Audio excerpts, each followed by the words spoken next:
Yeah, yeah. So attendee ID, disregard that. Just press pause and they'll keep you online. Okay, so okay. Okay, Koyana.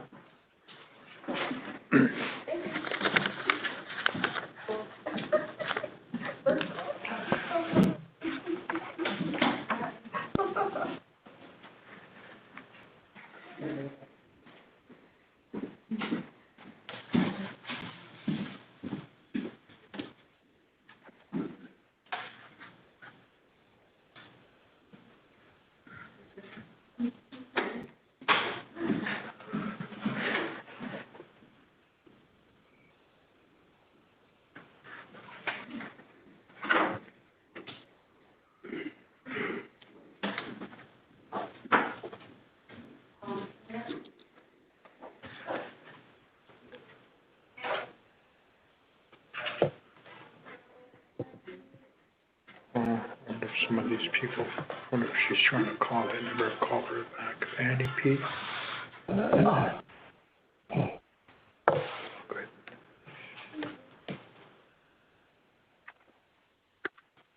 We are now up to 32 participants on the English line. Thanks, Bob.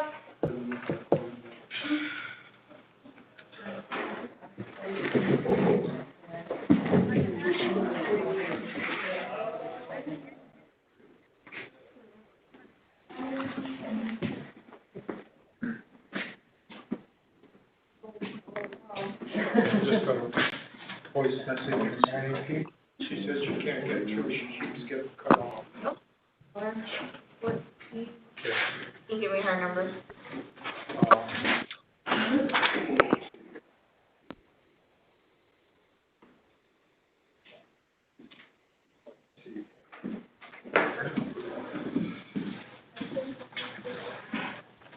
Which one?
Yeah, Henry, what's the meeting?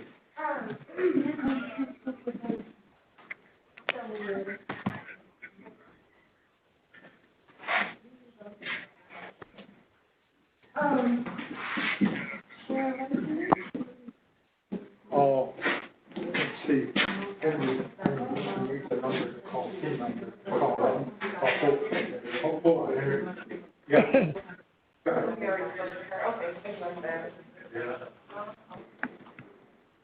Okay. Okay, sorry. Okay, all right. All right. All right.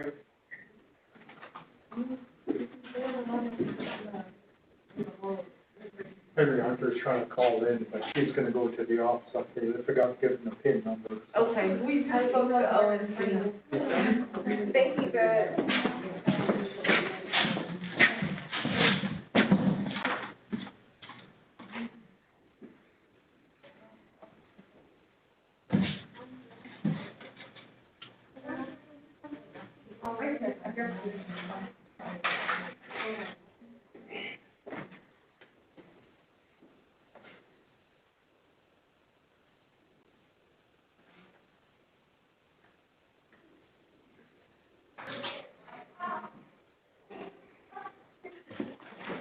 I'll be right back with you. I'm just going to make another announcement to the English line. People are having problems calling in. Yeah. That's what we've, the pandemic, that's why we're, prioritizing, projects. So if they try to have any kind of vote, if they get dropped out, it's going to be really hard, you know. Yeah.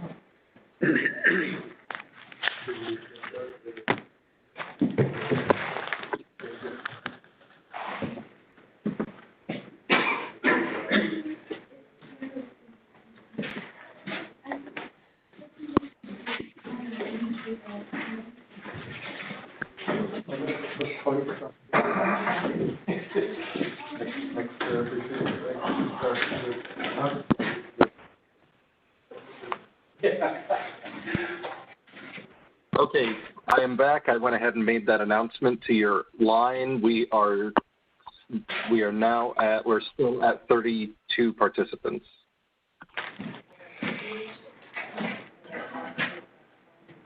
Thanks, Bob. You're welcome.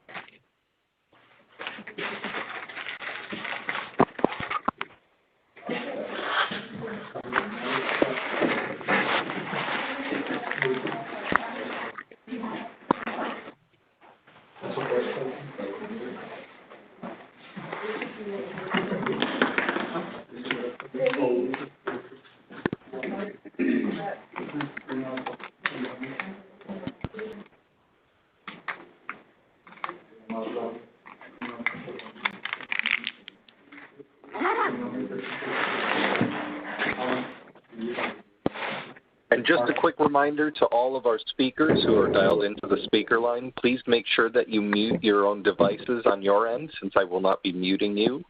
And just unmute yourself when you're ready to speak. Thank you.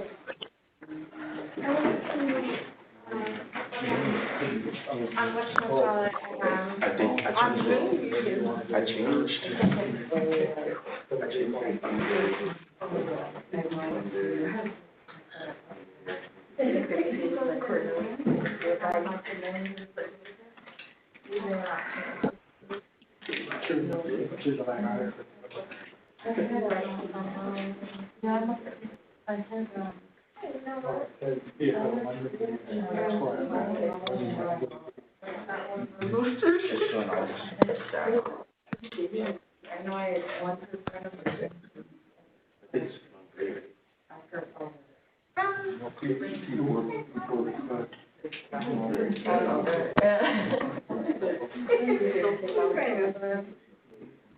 We are now up to 35 participants on the English line. Thank you, Bob. Bob, can you see if anyone is on the UPIC line? We had one participant on the UPIC line, but that participant dropped off. Currently, we only have the translator on. Okay, they had a family emergency, so we're trying to see if we can have a backup translator, or will we just have to send people a message saying that line isn't available. So we'll let you know. Okay, let me know. Okay, would you like me to shut down that phone line now, or do you want me to just, I'll wait until you give me the go-ahead. Okay, thank you. You're welcome. You're welcome.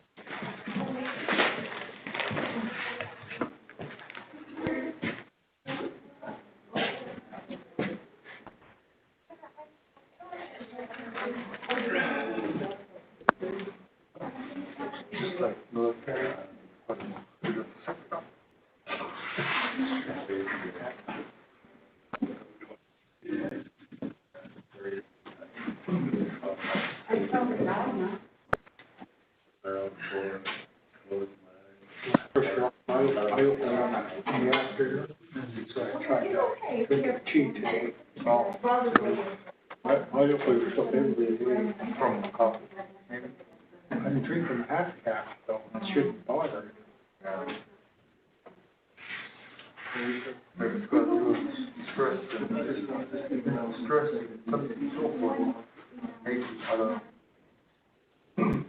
Used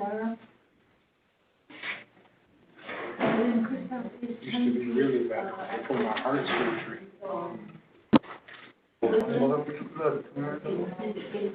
Not even 10 months ago.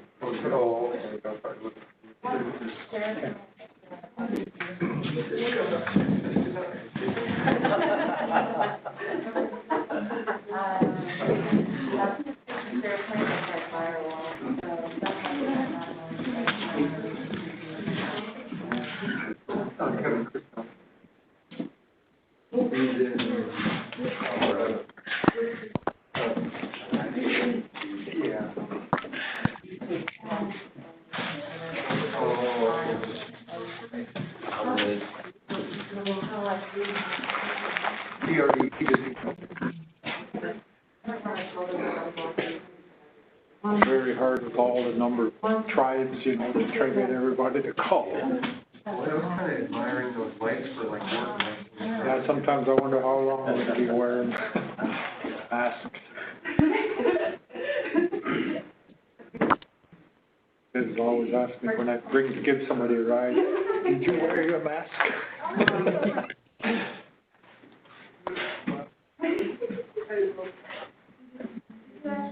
Does anybody have a tractor or something? I got these here. I'm showing you. I got more in my pocket. I brought some along in case I've been hungry, you know, that I can't.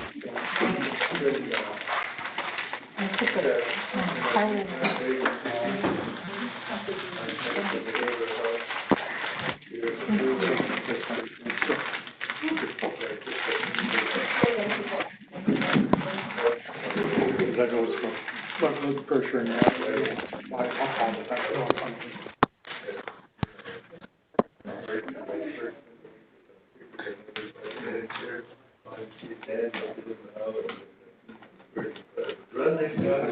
Show you.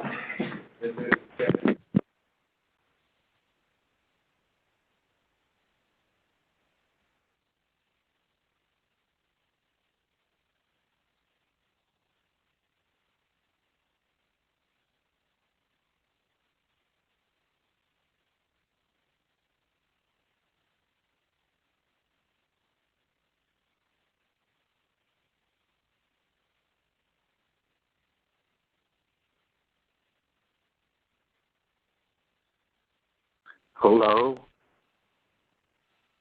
Yeah. Yes, we are still live. It's just that the room has muted themselves. Okay. I thought they were. I was cut off. This is wrong. They were. I'm gonna get this one close.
I just checking if I'm still connected. Yes, you are.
Good morning. Good morning. Thank you for being on the call. We are just awaiting quorum.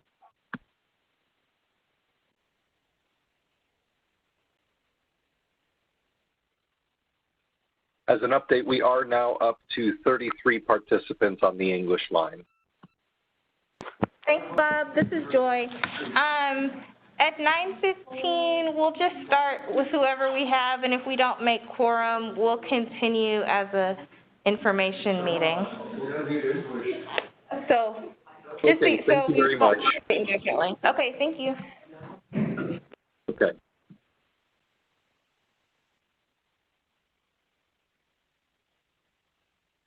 I will be right back. I'm going to go ahead and make that announcement to the audience line.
Okay, I have returned. If you need anything, just shout out.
I am getting some background noise from somebody on the line. Please make sure that you're muted unless you need to speak to the group.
Hello. Hello, yes, we are here. We are waiting until approximately 9:30 a.m. Alaska time before we begin. Please continue hi, to Bob. hold. Bob, it's Joy. Yes. We can start in 5. Hi. In 5 minutes? Yes. 9:15. Great, thank you. Thank you. I'm sorry, did I say 9:30? I meant 9:15. Thank you.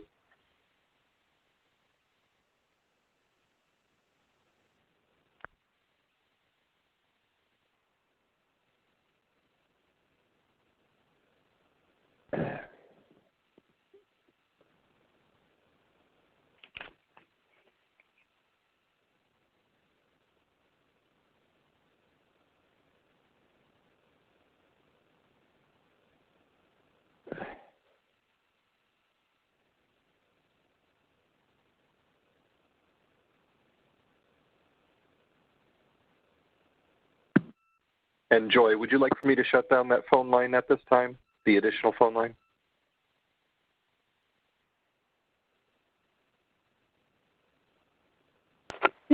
sorry, we found a backup translator, so I Okay, think great. they're up and running.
Okay, this is our 1-minute warning. Would you like me to go ahead and get started right at 9:15?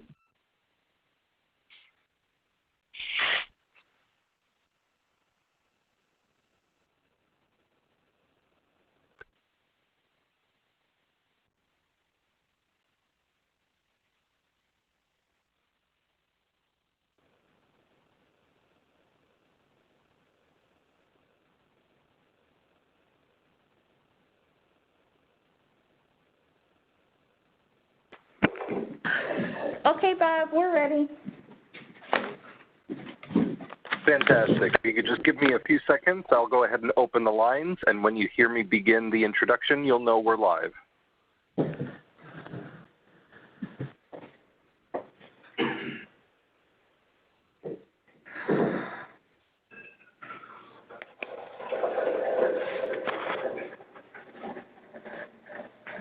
Welcome, and thank you for joining the AVCP 56th Annual Convention.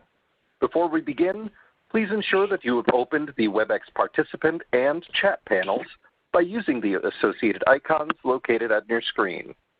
Please note that all audio connections are muted at this time. We will be taking questions during today's presentation. To ask a question, please press #2 on your telephone keypad.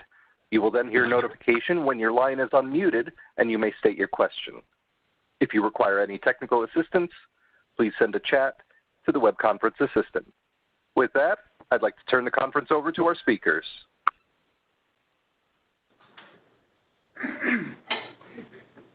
Edward, are you on? Edward Adams? Yeah, I'm here. Ayaw na hokit. Konnichiwa.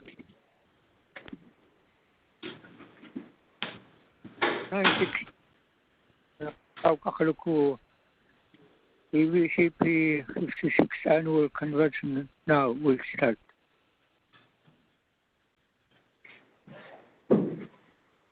Okay, thank you very much, Adam. Edward, at this moment, I'd like to take a moment of silence in memory of our traditional chief, Peter Moore, and those who have passed on. I'll take a 1 minute moment of silence. Thank you.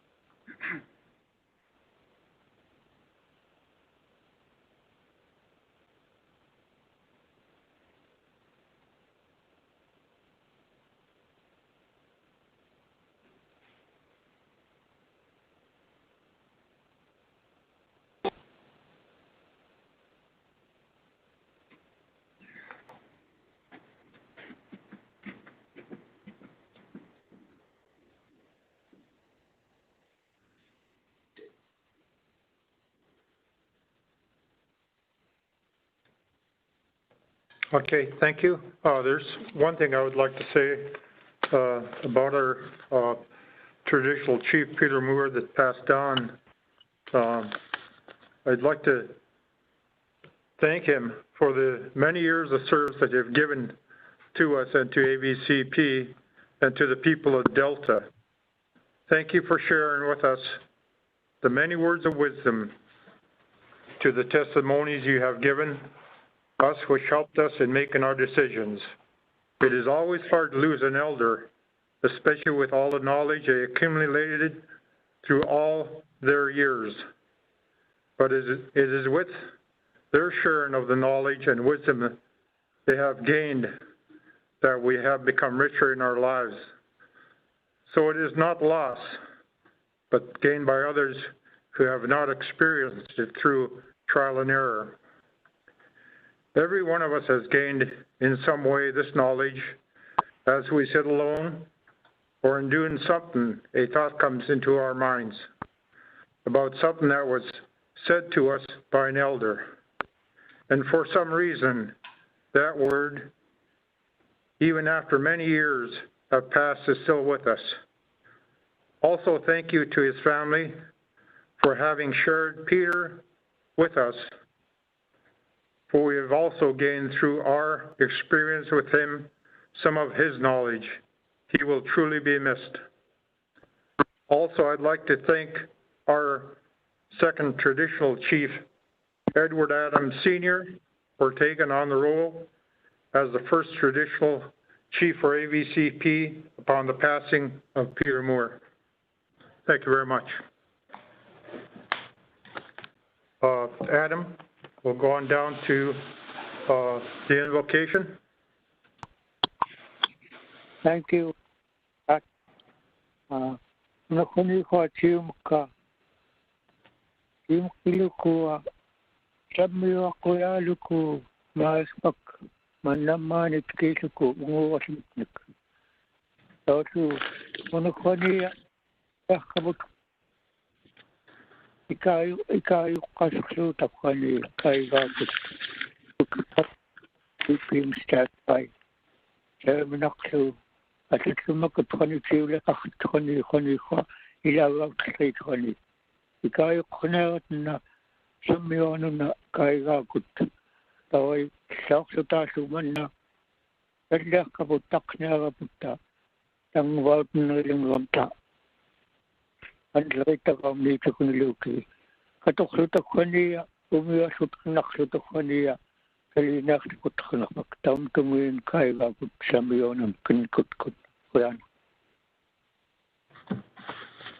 thank you very much, Edward. So the next item that we've got is the going to be the guidelines for an orderly discussion. But first of all, I'd like to make a note here that on March 11/2020, the World Organization declared the COVID-19 pandemic. After reviewing coronavirus pandemic guidance and mandates, including the governor's advisory for large gatherings and community events in Alaska, we determined the annual convention could not be held safely in person. Instead of canceling the annual meeting, AVCP worked hard to convert the convention into a virtual event so we could share the progress and activities of last year with our members. This is a very new process for us, and we appreciate your patience and participation.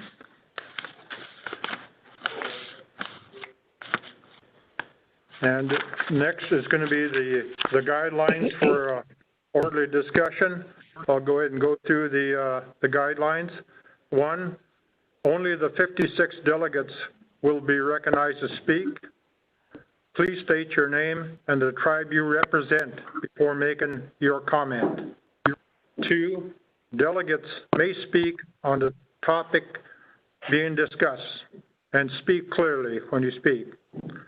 3, there will be a 4-minute time limit for each speaker. This is to make sure that everyone gets a chance to speak. 4, you must be recognized by the chair or the facilitator for speaking. 5, each delegate may speak 1 time on each issue. Before a delegate may be recognized a 2nd time, everyone who has not spoken yet and wishes to speak must be allowed to do so first. 6, at the discretion of the chairperson, a delegate may request assistance in clarifying a point he or she is making on the floor. Both the delegate and the person providing assistance may only speak for a combined total of 4 minutes. 7, point of order means that your comment is off subject or is violating another rule. 8, no personal attacks. Keep your comments respectful. 9, speak up if you do not understand what is being said. There will be translation provided. Okay, and with that, I'd like to go on down to the introduction of our parliamentarian, John Nealman. John Nealman has been with us for a few years at our conventions here in Bethel. So this year, our parliamentarian is John Nealman. Are you on, John? Okay, all right. Okay, we'll go on down to the roll call, the establishment of a quorum. Charlene, can you do roll call for us? Okay. For tribes that are present, please signify by saying here.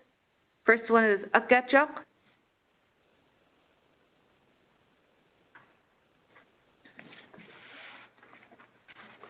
Do I have somebody in for Akgatchok? Please press #2 if you are on the line. Bob, can you unmute the participants? Yes, I will. Participants, please note that I am unmuting everyone on this line. Okay, thank you. Please make sure that your own devices are muted until you're ready to speak. Okay, going down the village roll call. Akgatchok.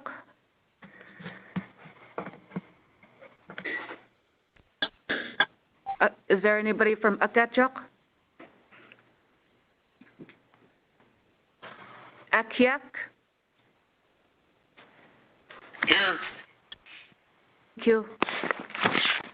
Alaknuk?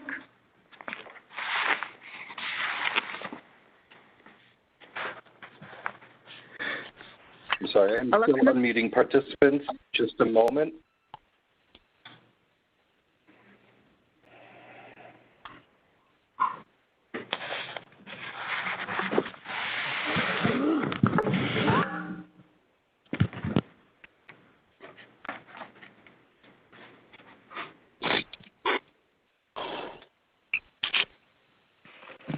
Okay.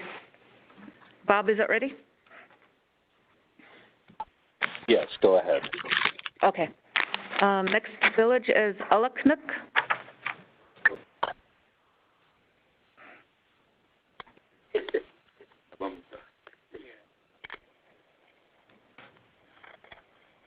Do I have a caller in from Alaknuk?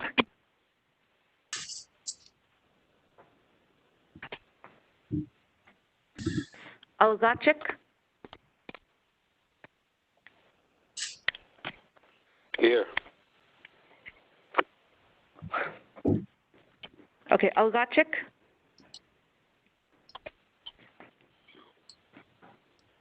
Did I say here from Algachik? Here. Next one is Andrevsky. Here. Thank you. Anyak?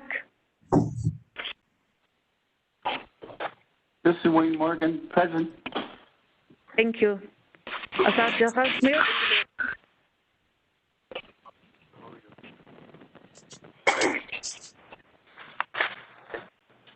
Asatja Rasmut?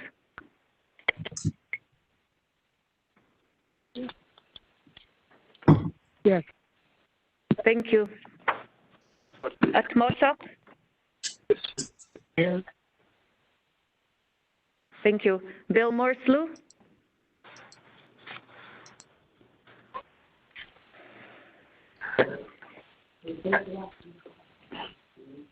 Here. Thank you. Chefornik?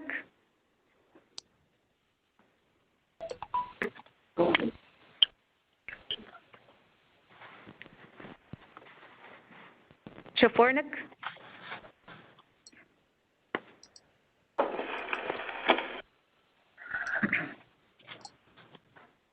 Chivak?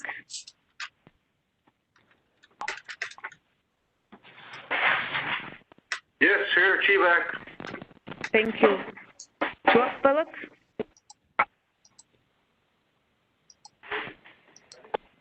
Yes, here. Thank you. Chilunawik?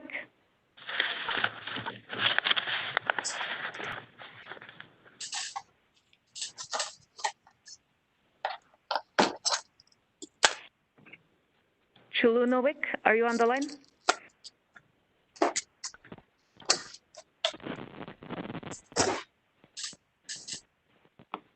Crooked Creek?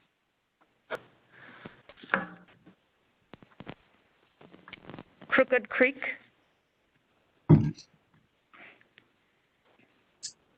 Eek? Here. Thank you. Imanak?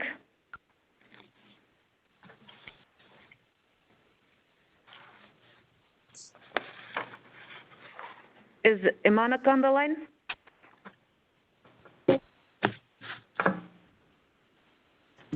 I don't know if I should speak on that. This is Martha Kelly. I'm from Imanga, but the represent. Okay, Georgetown?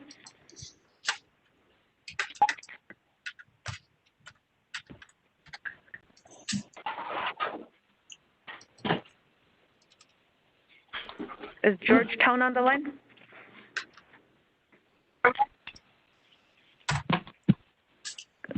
Good News Bay?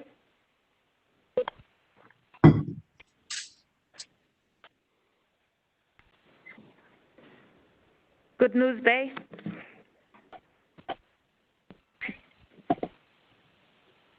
Hamilton?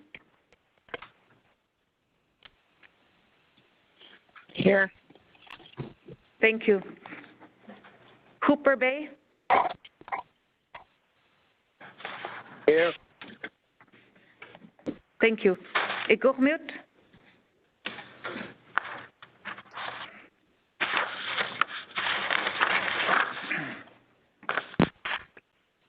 Igormut? She's here. She's present. Okay, thank you. Lower Calskag?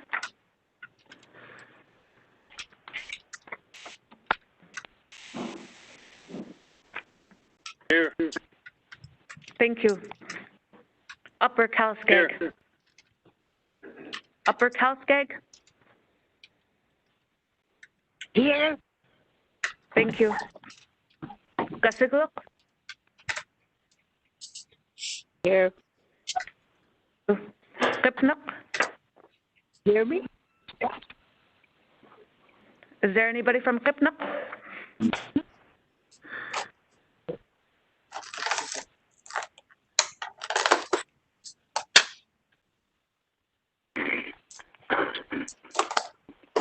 Pangiganduk? Here. Thank you. Kotlik?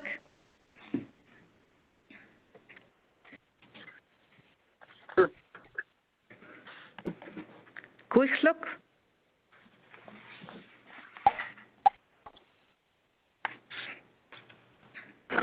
Kuisluk? Kuigalnuk?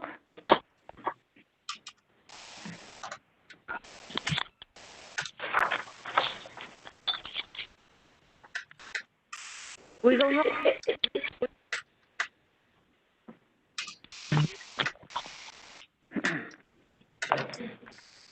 Kuinakak?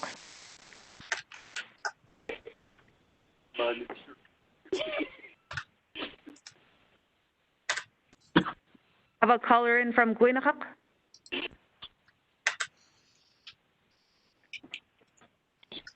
Lime Village?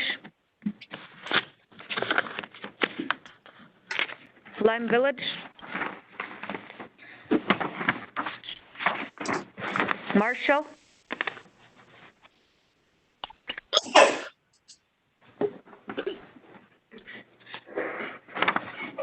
Is there a caller in from Marshall?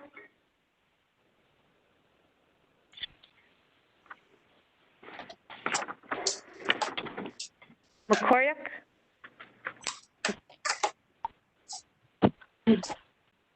Macquariak? Napaimute? Here. Thank you. Napakiak?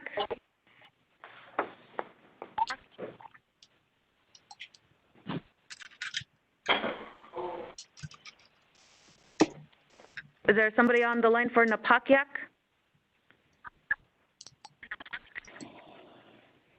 This is David.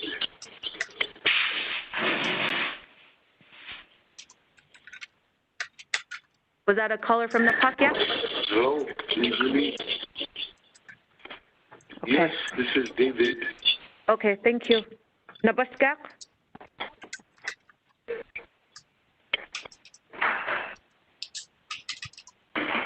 Nabaskak? Here.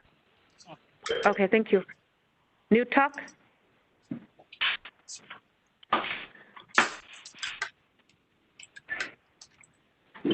New Talk?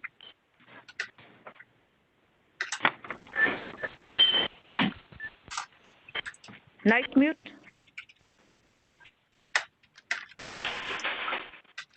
Night Mute?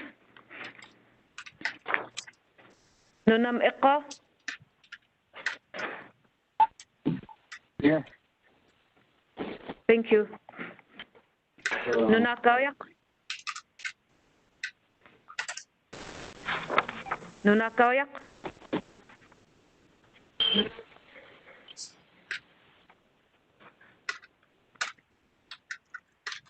Do I have a caller from Nunakayak?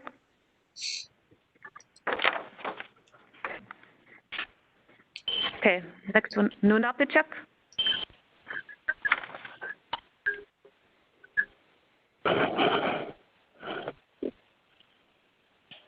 Nunapichak?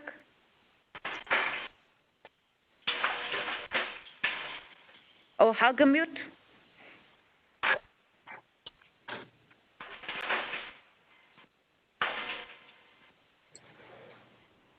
Ohagamute?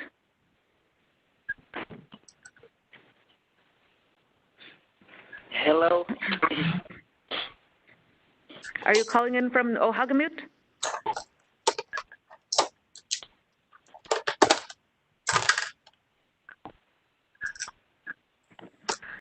Ugutak mute.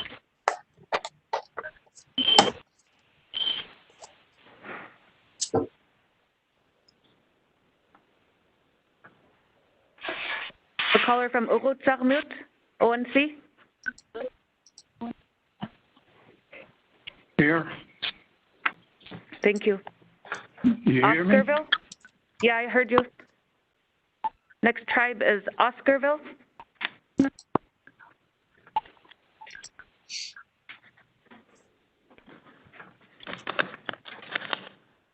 Mute. Here. Thank you. Pilot Station. Here. Pilot Station, did you say here?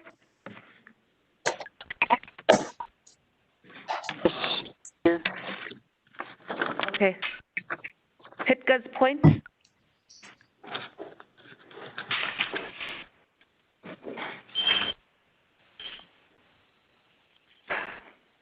Pitka's Point.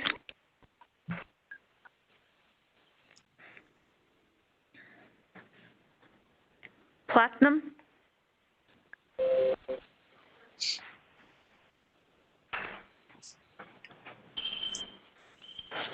Platinum.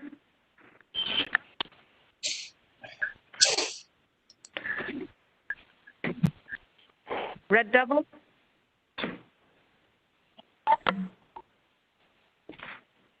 Red Devil.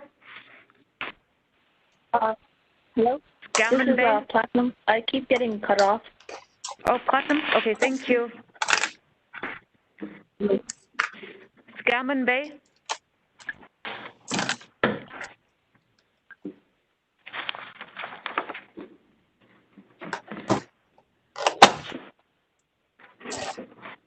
Gammon Bay. Here. Okay, thank you. Sleet Mute. Sleet Mute. Stony River.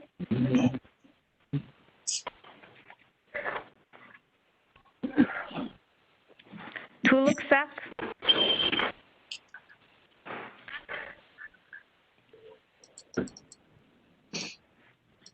Do I have a caller in from okay, Tuluksak, I got you.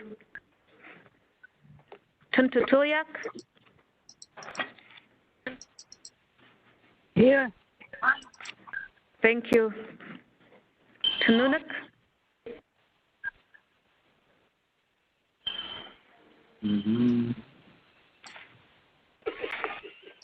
Tununak.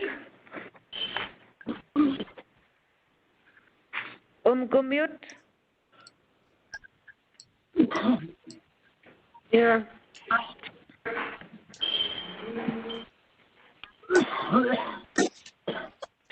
Do you want me to read the list? Say 31.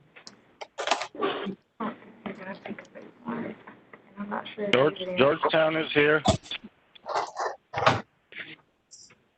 Okay, thank you. Darlene, can you hear me? This is Kumut. Gumute? Okay, I heard you. No. Should I?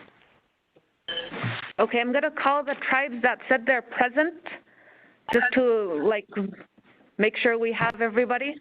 The tribes I heard from are Akyak, Algachik, Andreevsky, Aniak, Asat Jazakmut, Atmoshok, Billmore Slough, Chefornik, Chivak, Juachbaluk, Eek, Georgetown, Hamilton, Cooper Bay, Egurmut, Lower Kalskag, Upper Kalskag, Gasigaluk, Kangiganuk, Kotlik, Napaimut, Napakyak, Nabaskak, Ika, Utsachachmute, Piemute, Pilot Station, Platinum, Scammon Bay, Tuluksak, Tuntutuliak, Umgumut. If there's any other tribes that are present, can you please let me know?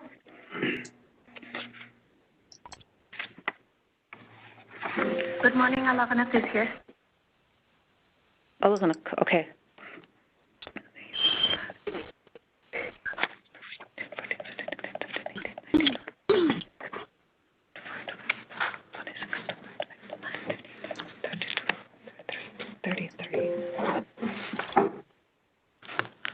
I sorry, hey, Bob. is on, but they can't unmute their laptop.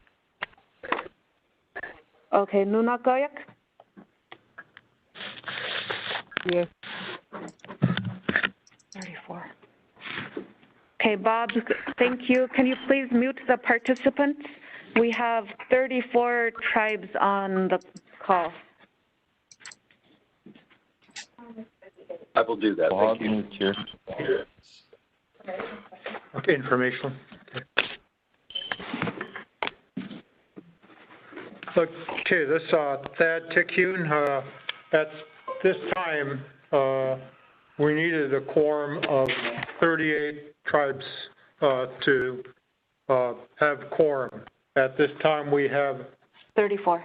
34. 34. So we do not have a quorum for today's meeting. So we're going to go ahead and continue on and make this an informational only meeting for today. So there'll be no voting on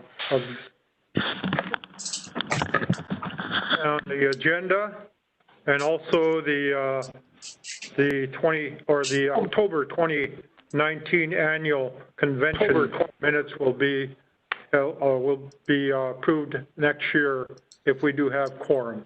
So at this time, this will be only an informational meeting only with no voting. Okay, to continue on, we'll go ahead and I'll go ahead and go down the agenda. I'll read it off to you, but this, like I stated, will only be for information only. And first of all, when we first start, Edward Adams will be doing the welcoming address. I'll be doing another welcoming address. Then we'll have the executive board introductions. The keynote speaker will be Valerie Davidson with a special recognition by Tiffany. Then we have the CEO address by Vivian Corthias. Then we'll go on down to the administrative reports, program reports by the external committee, and then the AVCP audit internal committee with Nicholas from BDO. Then we'll take a lunch break. Then we'll go on down to this afternoon. We'll go on down to the AVCP. There's the resolutions report for 2019, the 2020 AVCP convention resolution review and approval. But at this time, we don't have enough people for quorum on that, so we'll go on down to the next item, which is going to be the announcement of the unit representatives and the date and site for the 2021 convention. And next we'll be going on down to the AVCP Tribal Member Award announcements for health, education, hunter, fisher, small business, youth, leadership. Then we'll go on down to the AVCP RHA election results, and then we'll have a couple of slides from the legislative section, and then adjournment this afternoon. So I'll turn over at this time, since we are not going to be approving the agenda and it's just informational. I'll go ahead and turn the floor over to Edward Adams, Sr.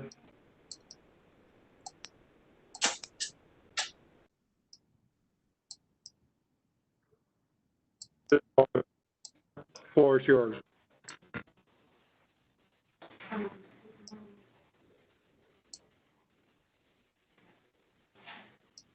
Edward Adams, are you on? Yeah, yes, I can hear you. Go ahead.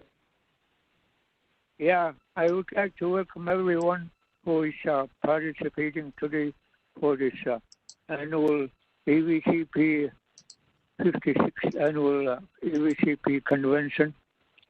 Und ich kann nicht handeln, kann ich mir gut da, ich auch nicht gut da. We will be going forward with one mind. And I'd like to thank everyone, including the AVCP staff and Todd, the chairman. Ilan kasi makutpat ya ang wag nilang ramtakon ni Kuya Luki. Ilaga patasat ka. Kung ni kanin at nawang ramtakon ni Samka sakot siya kukutta. Taong tumingin na kan Kuya na. Kick off, Adrian, Adam? Yeah. Okay, thank you very much, Edward Adams, for the welcome speech. Yes, I'm Thad Tickian, the chairman for AVCP. These past few months here have been changes for both the tribes and also for AVCP. I realize that holding our annual meeting telephonically is not our normal way of doing business, especially with all the concerns and questions you all may have today. But this year with the COVID-19 epidemic, which now has hit almost every region of our world, we've had to make changes, especially meeting in person. It has affected us this year and could possibly for another future meeting. Only time will tell. At this time, I would like to thank our staff for being resourceful and coming up with ways to keep in touch with all our villages. The countless hours they have spent in order to make this meeting a reality. I realize that sometimes your requests from AVCP may not be done as quickly, but within the AVCP, the staff is responding to your concerns. Also, I would like to thank our unit representatives who also have spent many hours on the phone helping to carry on business within AVCP, the unit caucuses, and the committees in which they are involved in. The decisions they've had to make while sitting as board members on the executive board. Again, welcome to our annual convention. And like I stated earlier, we do not have a quorum, so the rest of the agenda will be for informational only. Thank you very much. At this time, I'd like to go into the executive board introductions.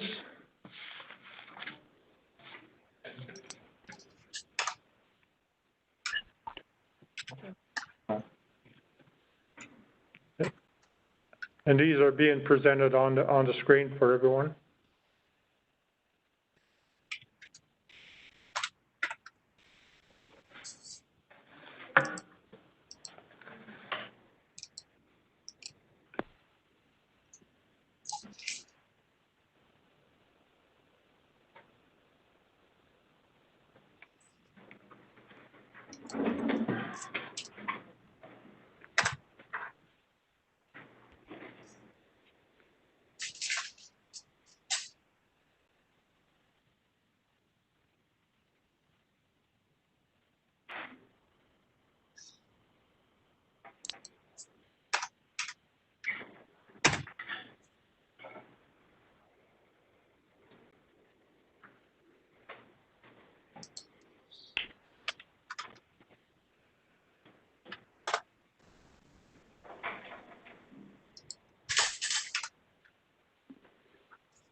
At this time, please stand by for some technical difficulties we're having.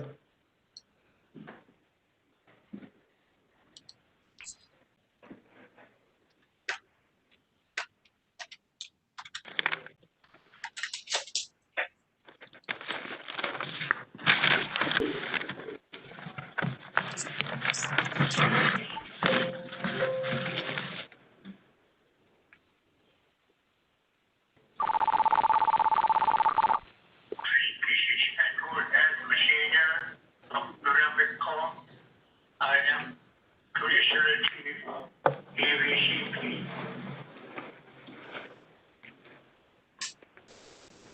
Marianne Mike from Coptic, serving 3 tribes. Coptic Traditional Council, Bill Marceau, and Hamilton. Board, external committee.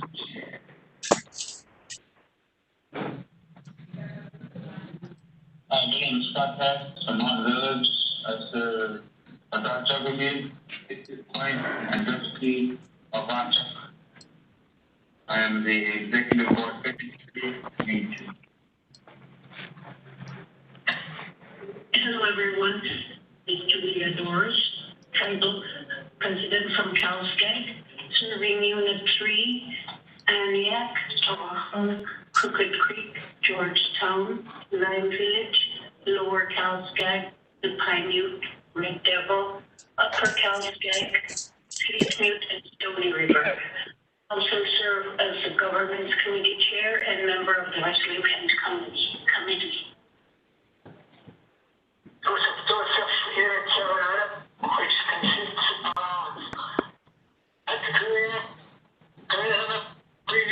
and myself, like Unit 8, took economic nightly, focally, Shaharnik, recorded Kenyatta. Roy Judge, Unit 9, Representative Sherry, Stanley, Final, Country, the treasurer on the E-board, and I sit in as chairman for the internal committee. Good morning, Cook Jamal. E-board task for doing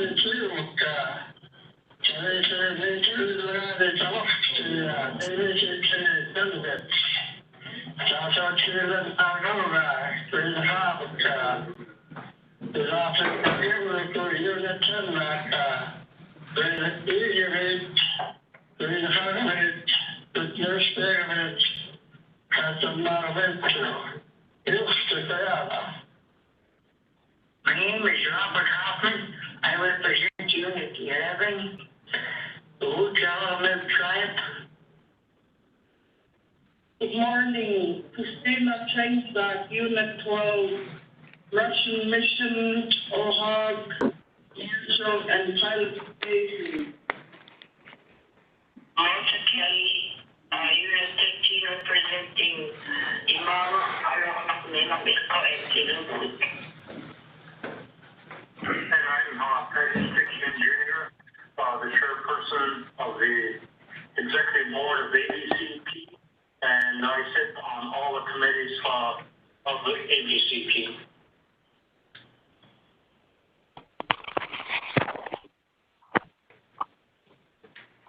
Okay, thank you very much for the executive board introductions. At this time, I'd like, excuse me, I'd like to have our keynote speaker, which this year is going to be Valerie Davidson. At this time, I'll turn the floor over to Valerie. If she'd go ahead, Val. Good morning. Can you all hear me? Yes, we can. Okay, Oyana. Huinga nukagalugo amiklamakanan yupiugo mamtakaitlakmiu. Anaka ukuvech yupiuguk guihilokumiuk. Ataka kasauguk Port Orchard, Washington nakumiuk. Hi, my Yupik names are Nukagalak and amiklamakanan. I'm Yupik from Bethel, and my mother is Okuver or Matilda or Tilly Davidson. She's Yupik and is from Guyinok. My dad is Gassak, and he's originally from Port Orchard, Washington. And I should let you know also that I'm a language learner, so please excuse my mistakes. I'm still learning. I want to extend Koyana to Traditional Chief Edward Adams and also Chairman Thad Picayune and CEO Vivian Corthius for the opportunity to join you today. And I also extend my condolences to Chief Peter Moore's family. And I know he would have so appreciated this year's theme. Might take me a few times for this one. I've been practicing, but at least I'm trying.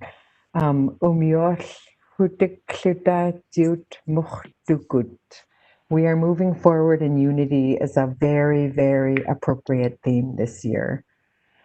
You know, our world as we know it has changed so dramatically, but we also are some of the most resilient people in the world, and we've seen that time and time again. Look at us today. Who would have thought 100 years ago or even 20 years ago we would be having a meeting all through electronics? I think my grandmother would have been shocked and amazed.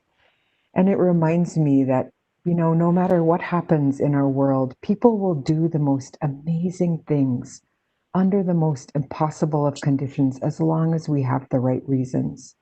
And children, family, and communities are always the right reasons.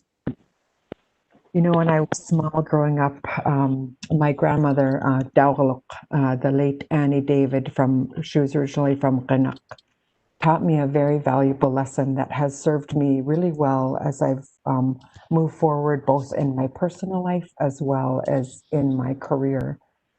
That if you lead with love, you will never stand alone. And I have to say, as I've looked around the state and have seen how regions are handling this pandemic, I am so proud of our region and the steps that AVCP, YKHC, and our tribes have taken to keep our people safe. We're locking down our communities, testing and mobilizing really quickly when there's in a community when someone tests positive, and also extending love and grace to each other when someone does test positive, making sure that resources are available to help our people, providing that CARES Act funding to tribes, and making it as easy as possible and as less administratively burdensome to make sure that we can do what we can to help people, and that we spend our time helping people rather than filling out a lot of forms and doing a lot of busy work.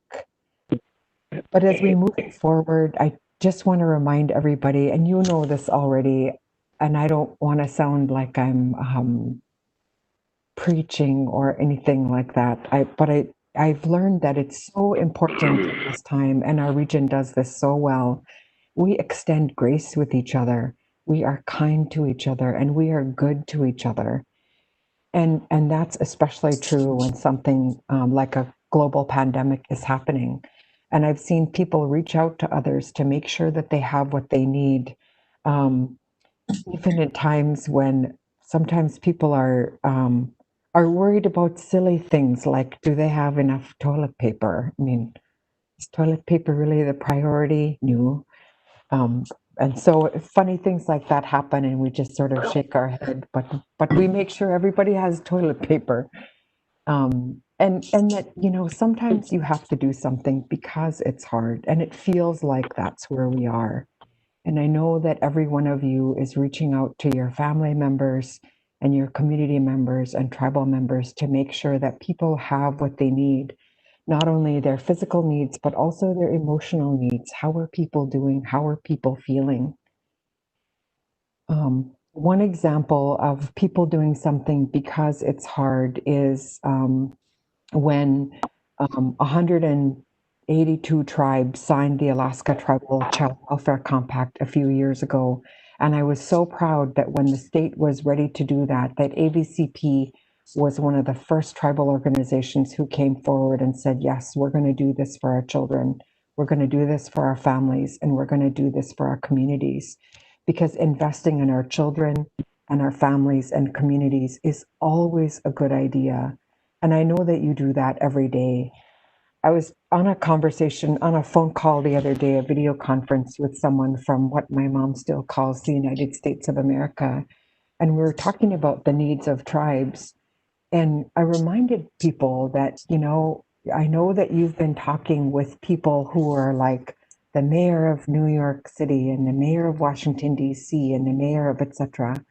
And I want you to remember that tribal leaders have that same responsibility to their communities.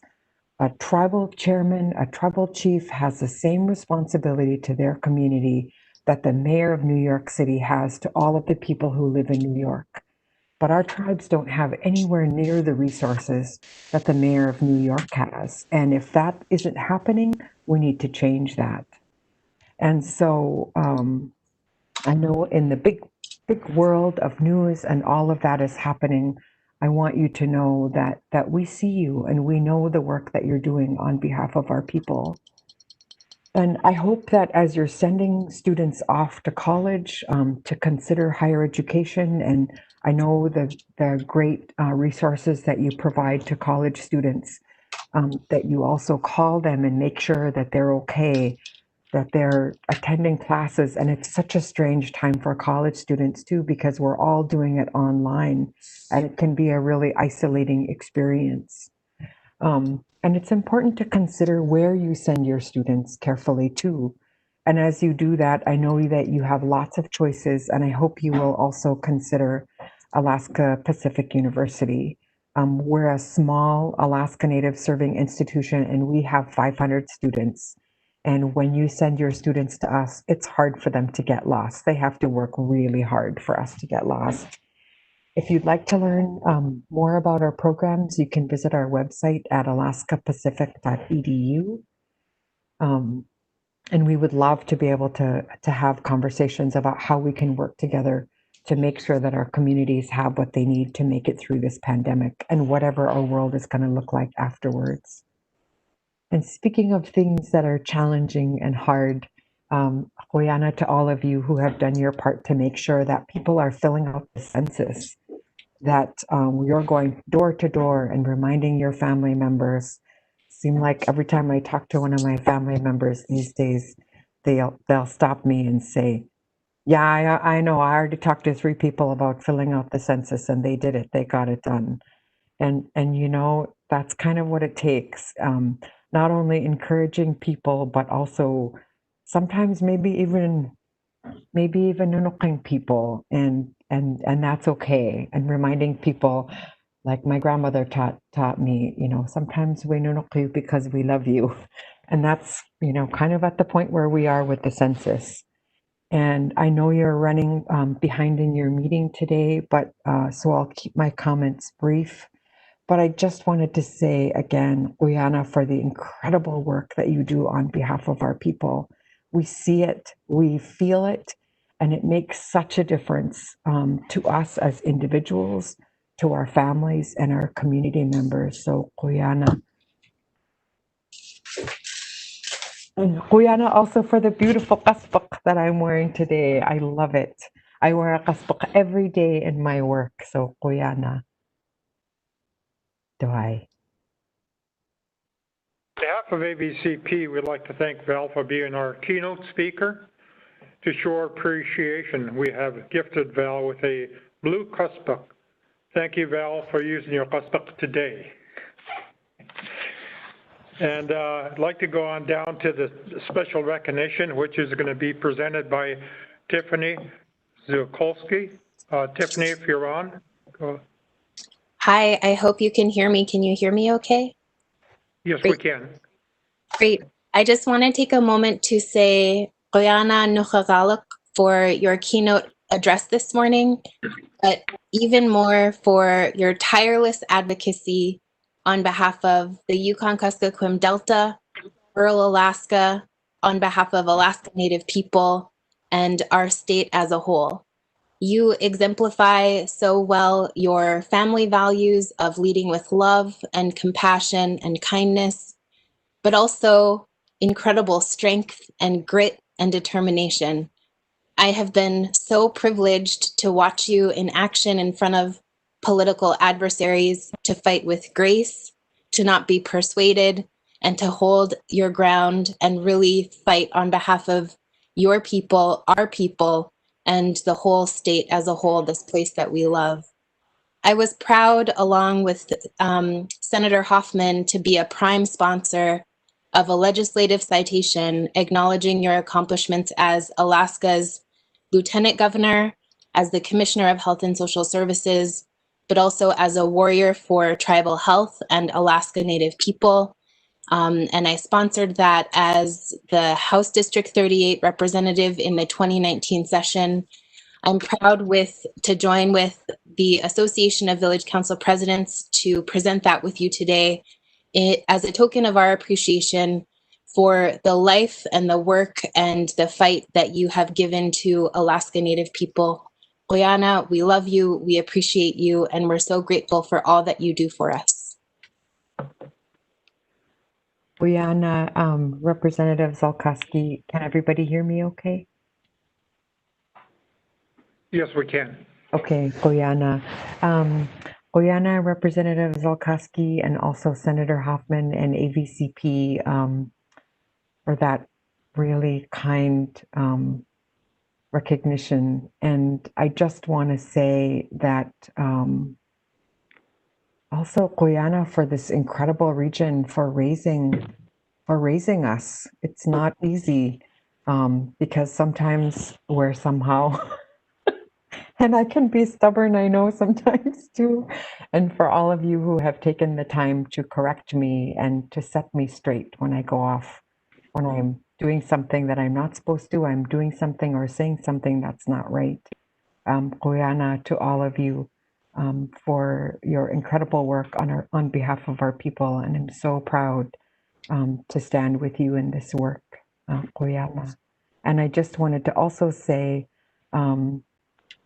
when I was in Juneau, it was so important, so good to have Representative Zolkowski there fighting on behalf of our region. Juneau can be a really different and a really lonely place.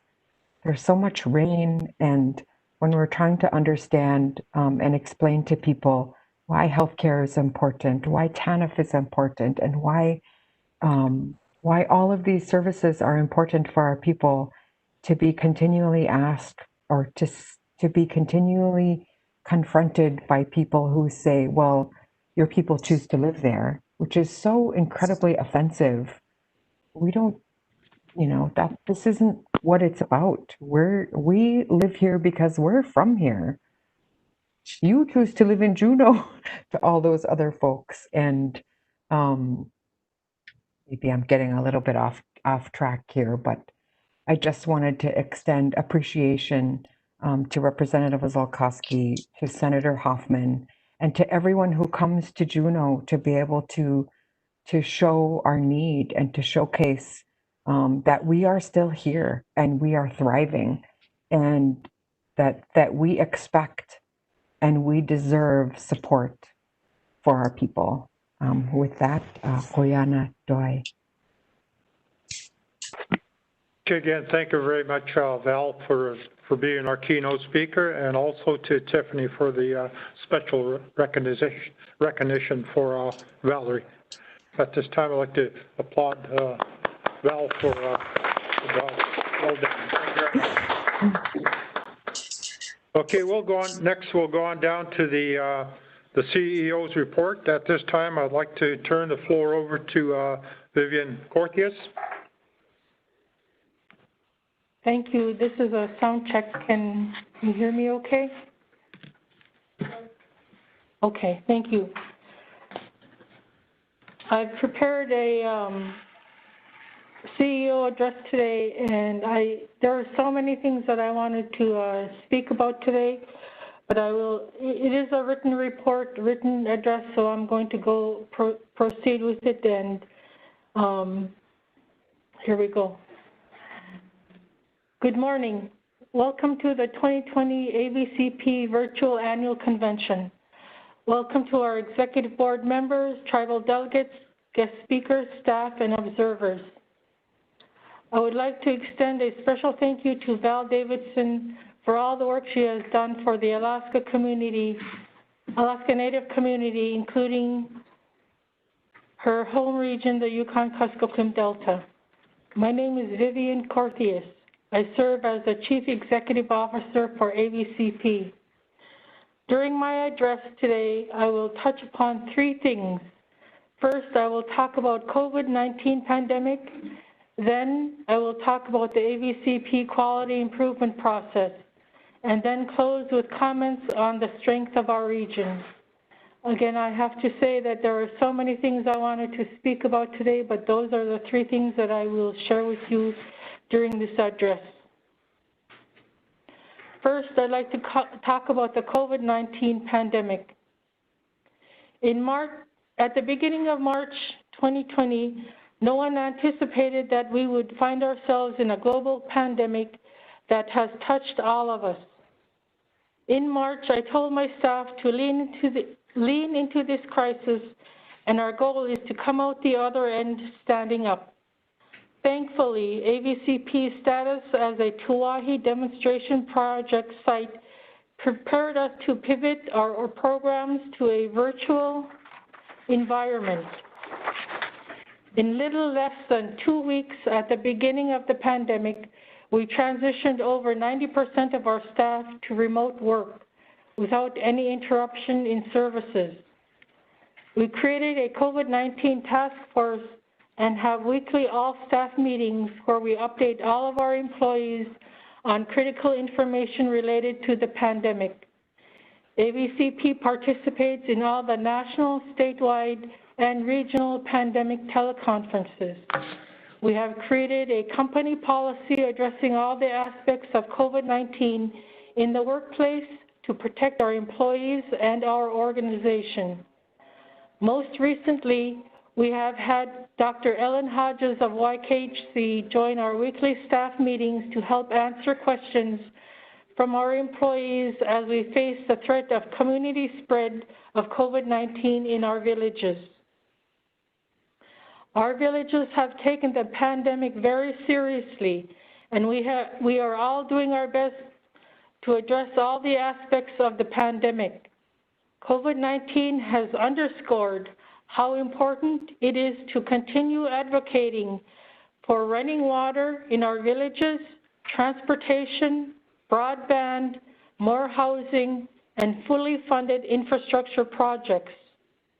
AVCP will continue to advocate for funding to build the infrastructure in the YK Delta that we desperately need. We also need all the appropriate PPE in our villages. When I see pictures of empty shelves on the nightly news with no cleaning supplies or protective gear, I wonder if it matters that our village stores have nothing on their shelves either. I know how hard it is to get Clorox wipes here in Bethel, and I know it's near impossible to get these same PPE in our villages. We support our sister organization, YKHC, as the lead organization for the pandemic and support their efforts in Congress to fully fund healthcare needs on the YK Delta. We support the planning for this season's flu vaccinations and advocate for all our villages to become 100% vaccinated. We know how important the village clinics are, as well as our public safety officers, in navigating the pandemic, and will continue to advocate for funding to build that infrastructure in all of our villages. My next topic that I want to share with you about is the AVCP quality improvement process. Today you will hear how AVCP is focused on systemic solutions to systemic challenges all across the organization. We are a learning organization that is taking the time and creating the space to make things better. You will get an update on how AVCP is working hard internally to improve our services and how we are working with external partners to achieve these goals in our region. You will hear how we are building our organizational-wide financial management system to support our programs. You will also hear how we are progressing on our audit for FY19. All these improvements are made possible by the quality improvement process at AVCP. The AVCP Executive Board made a decision to change 5 years ago, and during the reports today, I hope you will see the benefits of that decision to make things better for our organization and for our people. This decision gave a clear direction to administration through the board's strategic plan. This decision allowed AVCP to focus and keep moving to advance these priorities. You will also hear how AVCP is further developing our service delivery model of providing services to the village, sub-region, regional, and beyond the region levels. You will hear how AVCP is growing our own through employee development as we listen to staff share their reports.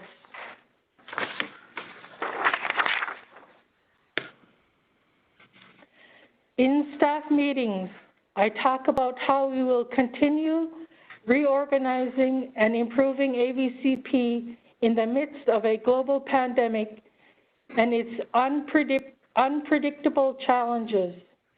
Because of the quality improvement process, our staff has continued to make improvements and deliver services on top of managing the impacts of the coronavirus pandemic. By applying the quality improvement process to the pandemic, we have begun to explore ways to address our technology needs, including broadband, to more effectively connect our employees and those we serve, whether in the village or here in Bethel or outside of our region.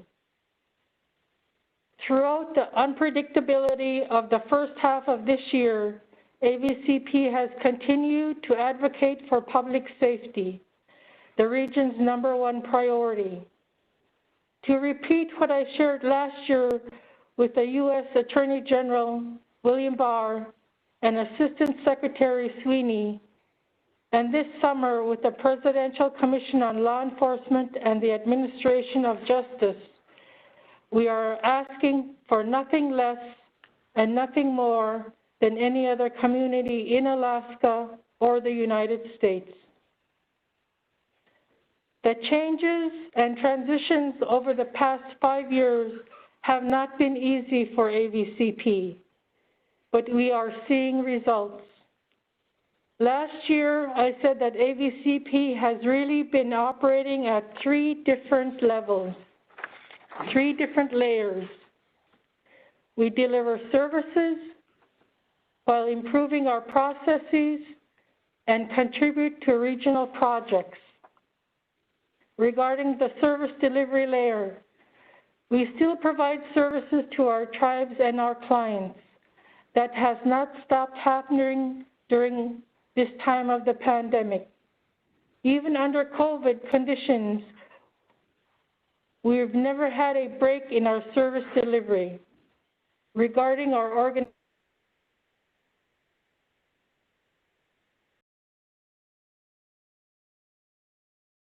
on big pieces of organizational redesign.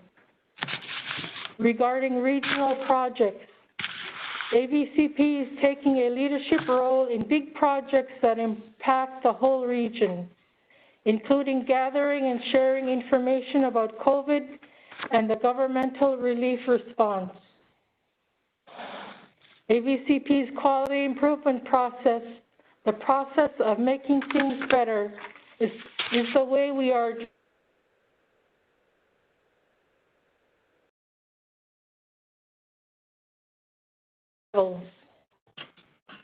is regarding the strength of the AVCP region. Lastly, I want to talk about the strength of our region. The employees of AVCP have done an outstanding job in bringing all the talents we have to create the process to make things better, working under very challenging circumstances. We have worked as a team and have come up with innovative solutions to the challenges we have encountered administratively and programmatically at AVCP. The tribes have also done an outstanding job in protecting and preparing our villages for the COVID-19 pandemic. Tribes have made difficult choices to protect our elders, families, and all of our tribal members. I want you to know that we support you. Even while families are balancing their children learning online, while parents may be working remotely from home, the programs and services of AVCP are here for you. We have collaborated with our partners to find solutions we needed to move safely through COVID-19 pandemic. We will continue to do so as long as the pandemic is present in our region. We are having discussions about the next 2 years in anticipation of the next phase of COVID-19 as it continues to spread in our region and in our state. We are moving forward with operations and continue to remain flexible as we navigate through this fall and into the winter of 2021. On a recent teleconference, Dr. Ann Zink made the statement that the pandemic will end. She predicted that we will have a hard fall and winter for COVID-19. She said that we don't know when, but the pandemic will end. We have to plan to be in this pandemic for some time. Nobody knows how long we will have to be in this situation. I am somewhat relieved to hear the Chief Medical Officer for the state of Alaska provide the hope she demonstrates by saying that the pandemic will end. That is exactly what our elders say. This will pass. I know we have the confidence in our employees, our families, our region to see the day when the COVID-19 pandemic ends. We need to have that hope to come to the other end standing up. Like last year, I am asking for your support to keep AVCP moving forward. In closing, I would like to thank the AVCP staff for all the hard work and innovation they have shown to improve the quality of life for us all. Thank you. Brianna. Thank you very much, Vivian, for your address. At this time, I'd like to go back and I understand that we may have a quorum, so I'd like to have a roll call. Charlene, do a roll call again.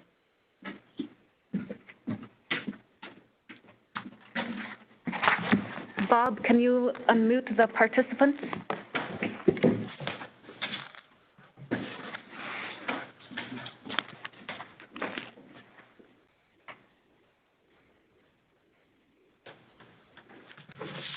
Bob, can you let me know if they're unmuted?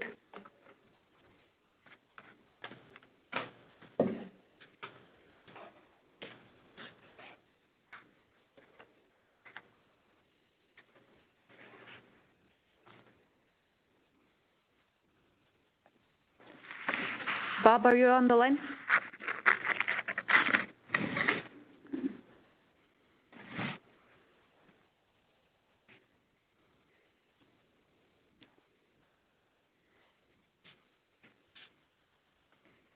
We're having some technical difficulties, so we'll wait a few minutes here again.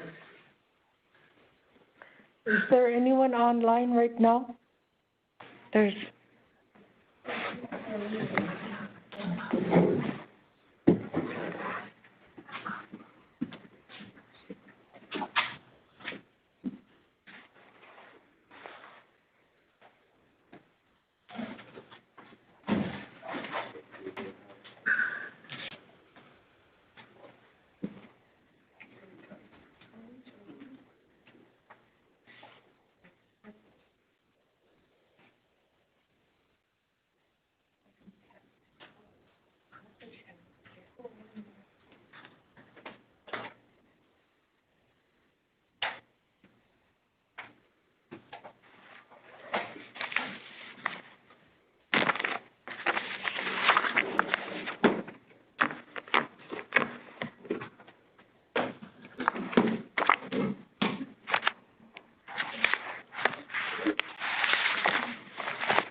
Bob, are you on the line?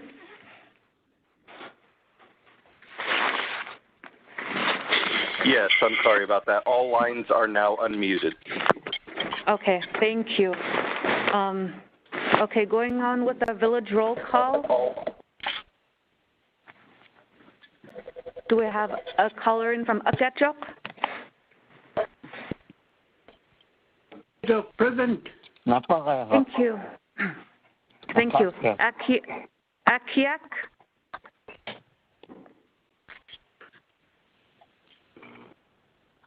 Is there a caller in from Akiak?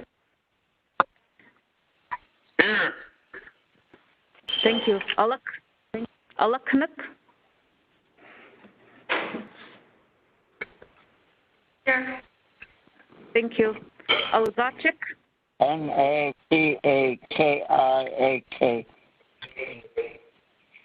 Algachik?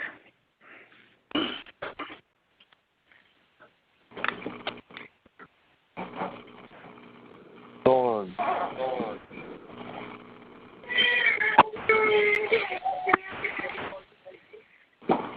Is there a caller in from Algachik?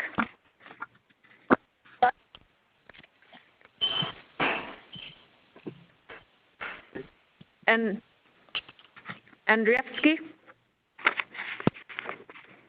Here. Thank you. Aniak?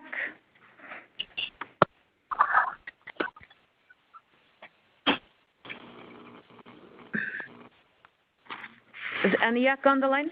Roll call. Where? Thank you. Asaja Hofmute? Aniak's online.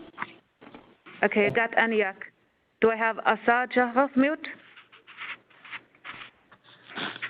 Yes, here. Thank you. Atmosok?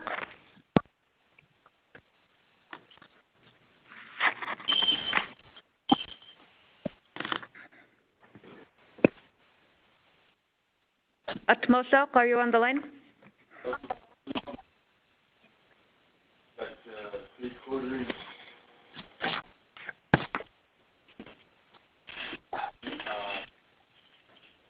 Billmore Slough? Hello? Yes. Are you from Atmosok? Night meet.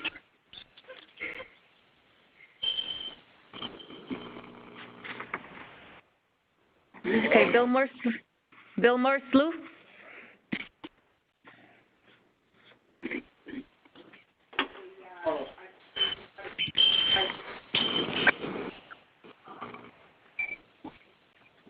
Is there a caller in from Billmore Slough?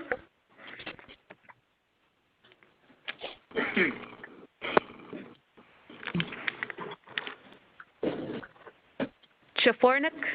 So this is night meet. Did you get it? Okay,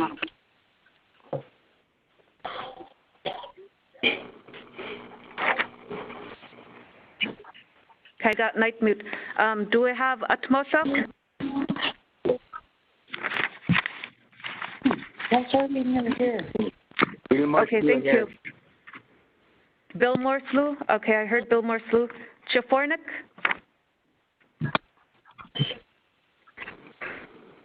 Chafornik is here. I was here at the first roll call, but I couldn't get through for some reason. Okay, thank you. Chivak?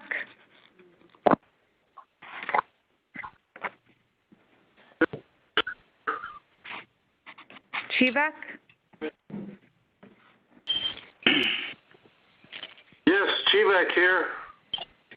Okay, thank you. You got me? Yeah, I got you. Chwachbaluk?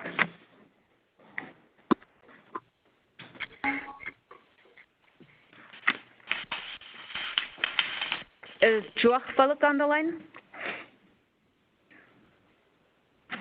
Yeah, I'm here. Thank you. Chilunawik?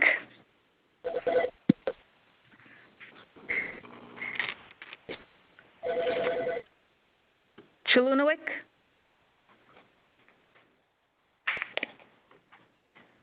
Crooked Creek? Crooked Creek? Eek.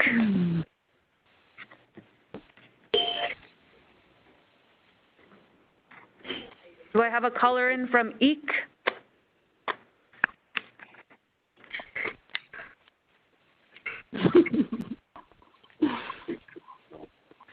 Here.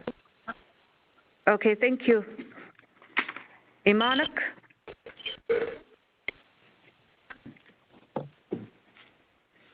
Imanik?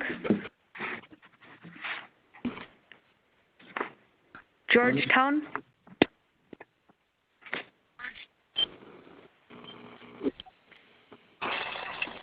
Georgetown? Here.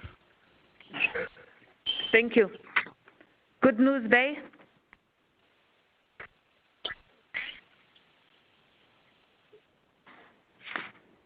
Do I have a caller in from Good News Bay? Here. Okay, thank you. Hamilton? Here. Thank you. Hooper Bay?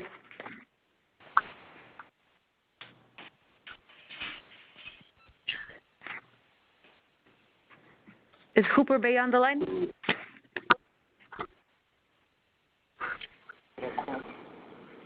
Here. Okay, thank you. Igormute?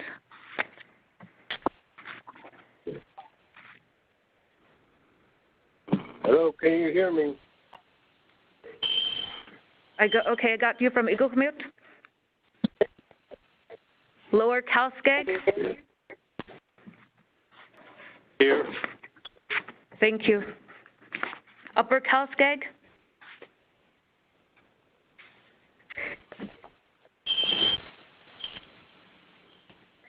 You got me?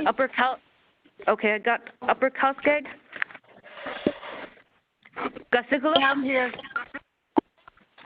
Okay, Gassigaluk? Here. Thank you. Hello? Kepnuk?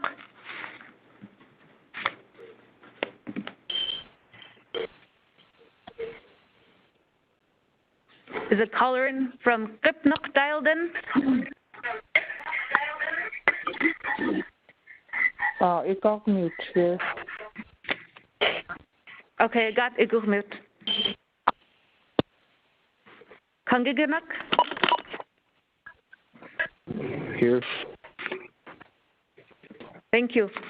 Kotlik?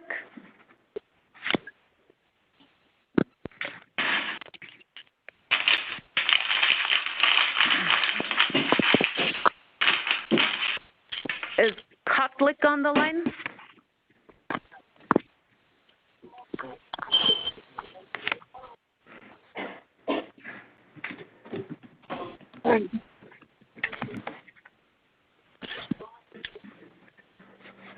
Huisluk?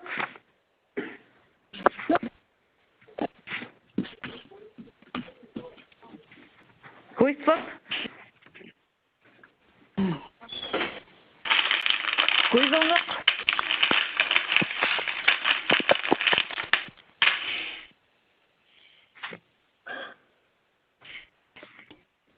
Huisluk? Huinahak?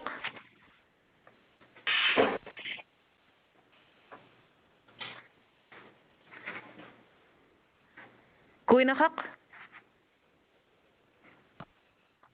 Here. Thank you. Lime Village? Lime Village? Marshall?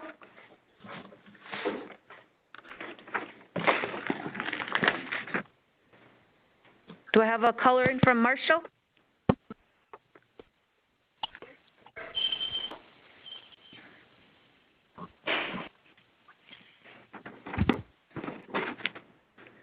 McCormick?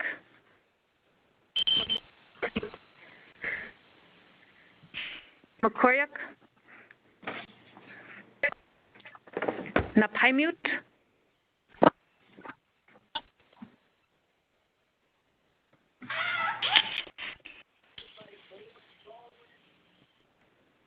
That's Thad, the chairman. We're trying to do roll call here, and if your phones are unmuted right now, so if you could, if your name is not being called, could you pull your phone away? And then there's some paper shuffling. It makes it really hard to understand here when they're replying. So if you could do that and only talk when your village is called. Thank you very much. Okay, do I have a caller in from the Pymute?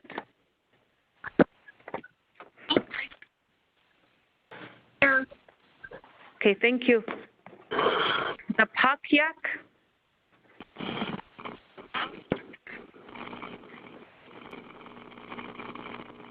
Is Napakyak on the line? Okay, thank you. Napaskak? Here. Thank you. Yeah, here. Thank you. New Talk? New Talk? Night Mute, I heard you earlier. Night Mute is on the line. Nunam Iqa?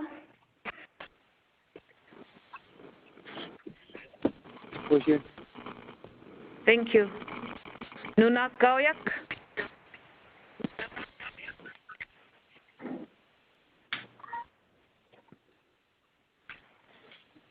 Is Nunak Gaoyak on the line?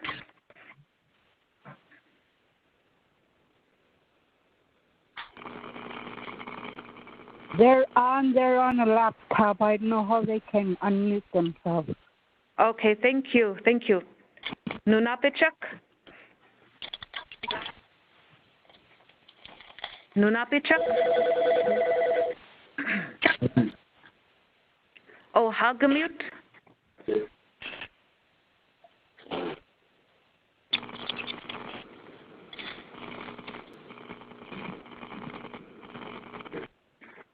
Is there a caller in from Ohagamute?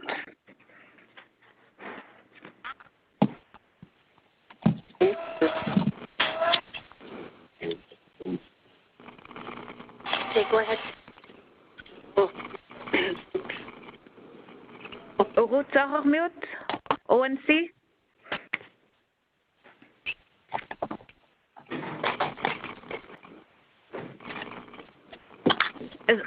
Is ONC on the line?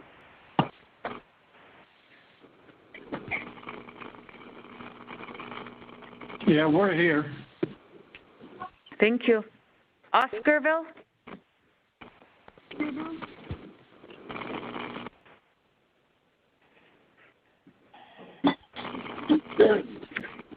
Here and then Nick is on the other phone. Okay, thank you. High mute? Here. Thank you. Pilot station?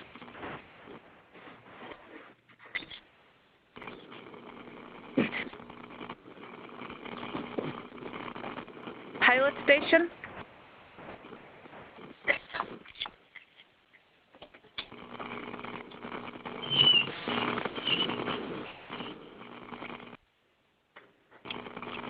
Pitca's Point?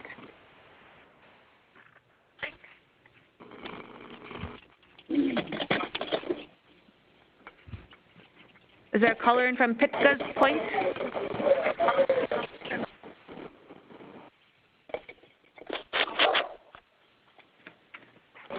Platinum?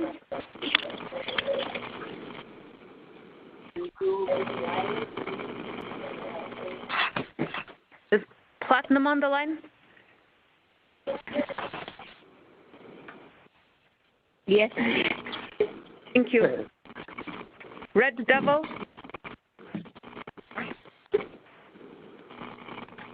Red Devil? Gammon Bay?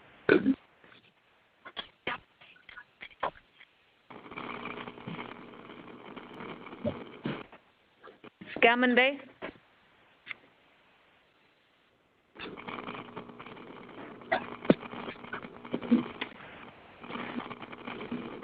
Sleep mute?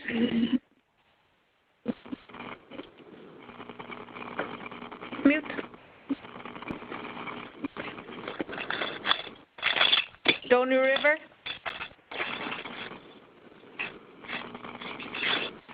Stony River, Tuluksak,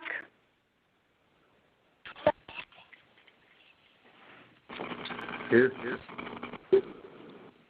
thank you. Tuntatuliak, Here. thank you. Tununak,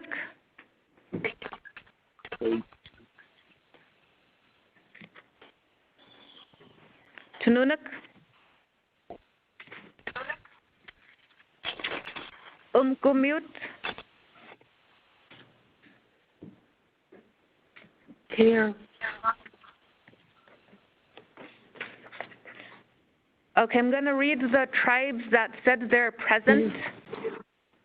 I'm going to go down the list. First one is Akachok, Akiak, Alaknuk, Andrevsky, Aniak, Asajahmut, Atmoshok, Bilmore Slough, Shafornik, Shivak, Shwachbaluk, Eek, Georgetown, Good News Bay, Hamilton, Hooper Bay, Iguhmut, Lower Calskag, Upper Calskag, Gasigaluk, Kangiganuk, Winahuk, Napaimut, Napakyak, Nabaskak, Nightmute, Nunam Iqa, Nunakayak, Rutsaharmut, Oscarville, Paimute, Platinum, Tuluksak, Tuntatuliak, Umgumut. Is there other tribes that I didn't name that's present?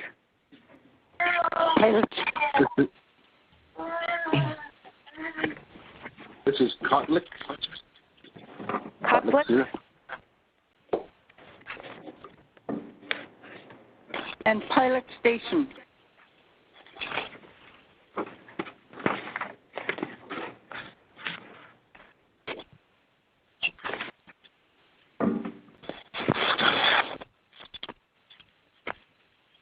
Pilot Station's online.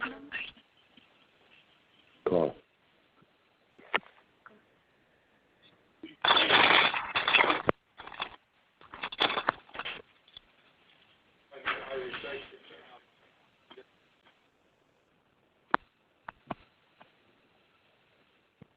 Can you hear Pilot Station? Yeah, I got Pilot Station.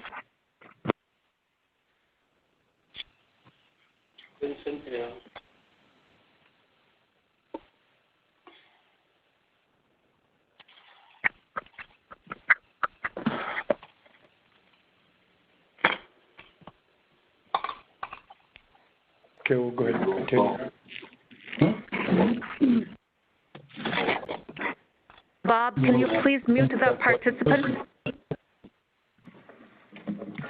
I am now muting all participants. It will take approximately 2 minutes to do so. Okay, thank you.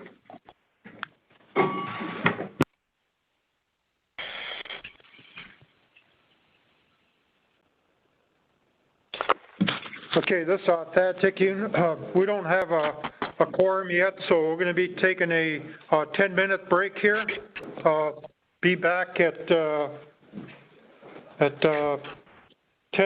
I've got 10:47 right now. If you could come back in 10 minutes here, 10:57, and if don't hang up, just put your phones on mute. Otherwise, you're going to be calling in, and okay.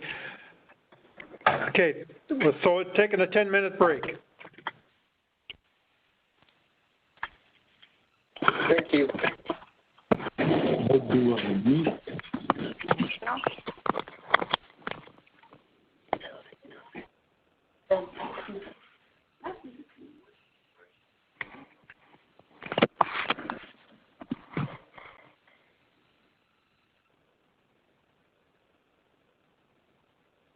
Go back.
I'm getting some background noise from the private speaker line.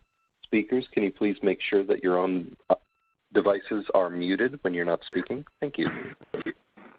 Hi, Bob. It's Joy. You can mute the speaker line and just leave AVCP unmuted. Thank you. I will do that.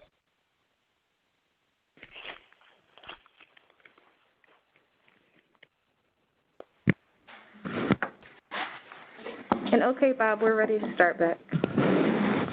Okay, this is Thad Tickian again. We had a 10-minute break here, but the next item we've got are the administrative reports, and the first one is going to be the external committee, so I'd like to turn the floor over to Brent Layton. Brent? Thank you, Mr. Chair. I will be facilitating the delivery of the program report on behalf of the external committee. The external committee comprises of executive board members, Mary Ann Mike, who is the Madam Chair of the external committee, Marcella White from Unit 8, Joshua Cleveland from Unit 10, Martha Kelly from Unit 13, and Scott Hess from Unit 2. They receive high-level program reports and give us recommendations of program service delivery to ensure that all the work we do aligns with AVCP's mission and purpose. Please refrain from asking questions until the end of the PowerPoint. Next slide. Next slide. My name is Brent Latham. I have been with AVCP since January of 2010 in different positions, from the front lines as a tribal operations specialist providing technical assistance to tribal administrators, to executive leadership here at AVCP as interim chief operations officer for 2 years. I now serve as AVCP's new chief programs officer. As CPO, I have oversight of all the programs within AVCP and have been leading the implementation of the division structure with the wonderful team and family that we have here at AVCP. Next slide. Thanks to the leadership of our executive board and our CEO, Vivian Cortius, AVCP has made the time and the space to improve service delivery through our quality improvement initiative since 2016 that you heard from our CEO's address. In the past, we had as many as 26 different directors overseeing and managing few to little funding sources. With that, there was a lot of duplicate efforts and silos within the company. In 2019, we confirmed a very thoughtful organizational chart that you see on the PowerPoint, a chart that identifies function versus funding stream. The goal of the division structure is to eliminate duplicate services and streamline services to our clients and tribes. It will make services more efficient and effective. It will make processes lean and reduce waste. To date, we have hired 5 of the 6 division directors. We are already seeing improvements. We are already seeing the benefits of the divisions that we have already begun implementing. Next slide. Our next presenter is Lorinda Weston O'Brien. She currently serves as the Family Services Center Administrator. Lori, over to you. Thank you, Brent. Thank you. My name is Lori O'Brien. My Yupik name is Agnahayahok. I am a native of village of Mekoriak tribal member. I have a bachelor's and master's degree in rural development from the University of Alaska Fairbanks. I have lived in Bethel since 1985, and have been employed at AVCP since 2013. I'm going to talk about the Family Service Center, which houses several programs within AVCP. First of all, I want to talk about the Benefits Division. I'm introducing Catherine Doak Neneman, who was born in Kotzebue and raised in Bethel. She is the daughter of Bruce and Evelyn Day. Kathy has worked for almost 3 years, initially as the Social Services Director and the Benefits Division Director currently. Kathy is a graduate of BRHS and is currently working on a social work degree with the University of Alaska, Fairbanks. The Social Services Department consists of programs to 42 tribes. Those are the Energy Assistance Program, the Crisis Heating Assistance Program, the Weatherization Assistance Program, and also LIHEAP, which is Low Income Housing Energy Assistance Program, as well as the Bureau of Indian Affairs Welfare Assistance Programs to 40 compacted tribes for general assistance and burial assistance. Next. The Social Services Program accomplishments. We combine the EAP and CHAP applications. LIHEAP services were provided to 1,832 households with $2.4 million in assistance payments. Energy Assistance Program, 1,756 households with $1.5 million of services provided to members. The CHAP also provided 6 households with $195,000 of services. The Weatherization Program provided 29 households with Toyo stoves, wood stoves, and doors with up to $286,000. Unspent funds were allocated to individuals who are eligible in FY19. In the Burial Assistance Program, we provided 38 families with resources. We also acknowledge and send our condolences to family members who have been lost in 2019. The Social Services Department goals are implementation of the Client Management Tracking System to expedite vendor and client payments, expedite service delivery, as well as continue outreach and advocacy for families to apply for services. The TANF Department Social Services Program also received CARES Act funding. Those CARES Act monies will be used to purchase non-perishable as well as produce for families in the region. We are also going to take additional funding from the CARES Act and add to the energy assistance needs for tribal members in FY 2021. Transitioning to the TANF program. The TANF program has 4 purposes. Those are to assist needy families so that children can be cared for in their own homes, as well as reduce dependency of needy parents by job preparation, work, and marriage, preventing out-of-wedlock pregnancies, and encouraging the formation and maintenance of 2-parent families. Next.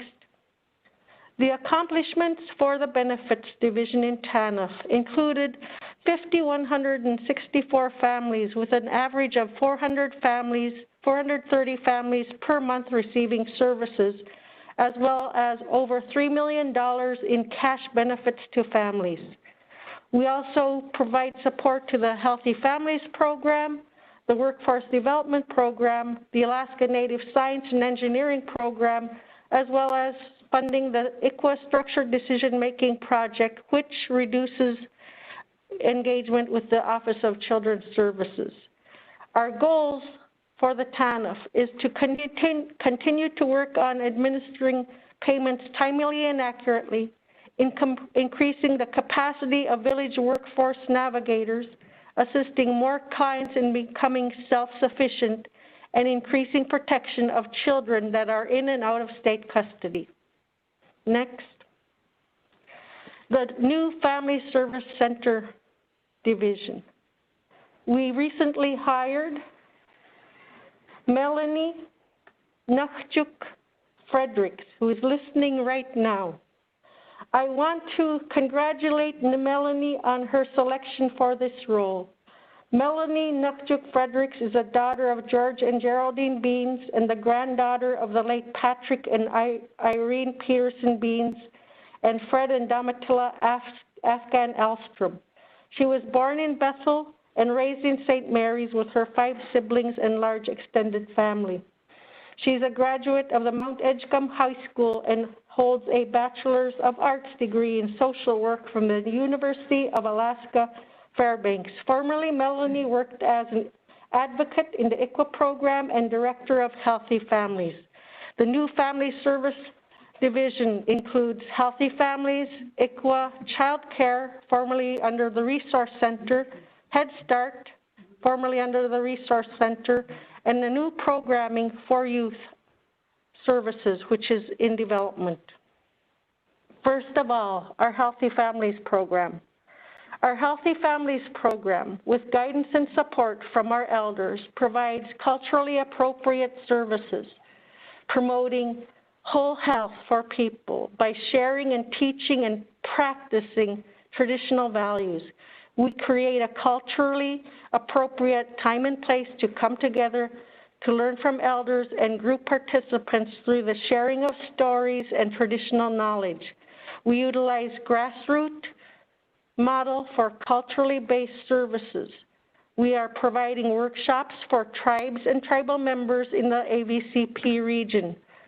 Healthy Families can also be utilized as a resource for first responders, law enforcement, as well as tribal courts, including for foster parents to meet their annual training requirements. In FY 2019, Healthy Families hosted 5 workshops in Bethel. They also transitioned successfully to delivering Healthy Families workshops via Skype. We plan 6 Healthy Families workshops for July through September of 2020. Our Qazri Mutat will also have 4 Qazri sessions in Bethel or also virtually. We have 17 total regional elders who participate in Qazri. We provide program and partnership outreach through presentations for various organizations and programs, as well as successfully transitioning our services remotely. We're proud of Healthy Families for that effort. Next. The ICWA program. The ICWA program is led by Sharon Lindley. The ICWA program acts in the best interests of our children by keeping our children safe, keeping families intact as possible, and preserving children's connections to their tribes and Alaska Native culture. AVCP works with 39 compacted tribes to protect their interests in state child court protection cases.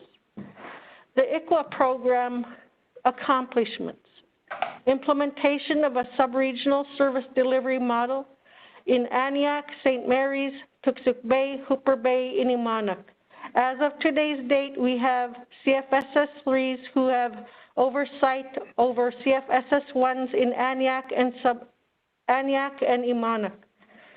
73% of Native children in child of need of aid custody for 2019 were reunified with their parents. Tribal intervention with state of Alaska cases decreased from 73% in 2018 to 69% in 2019. Our new Family Early Intervention and Prevention Unit, which is led by Earl Polk, continues to work with our families. We have had 152 families screened. Those who scored high or very high were 37 families.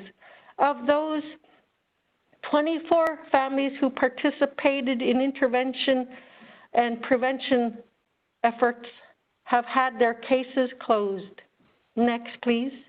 The ICWA program also received CARES Act funds. We are going to utilize those funds to provide cell phones to foster parents with children under 16 who are in custody, children over 16 who are in custody, as well as parents to maintain connection between parents and children. Next, please. Tribal justice. Tribal justice, The department is led by Denise Nerby. The Tribal Justice Program provides tribes training, guidance, support, and training.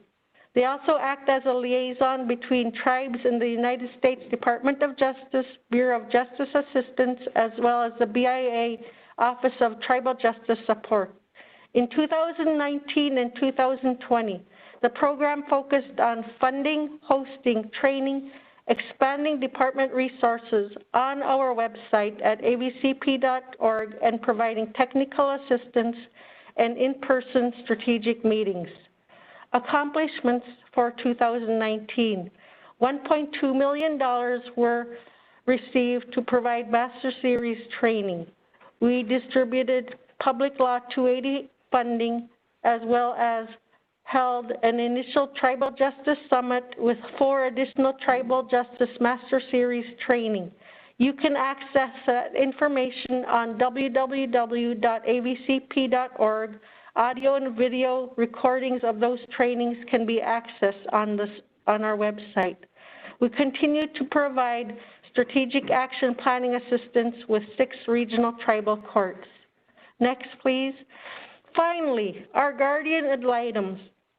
Our guardian ad litems represent the best interests of children in Office of Children's Services custody. An guardian ad litem can be pivotal in deciding what happens with children who are in custody. Our gals represented the best interests of approximately 200 YK Delta children.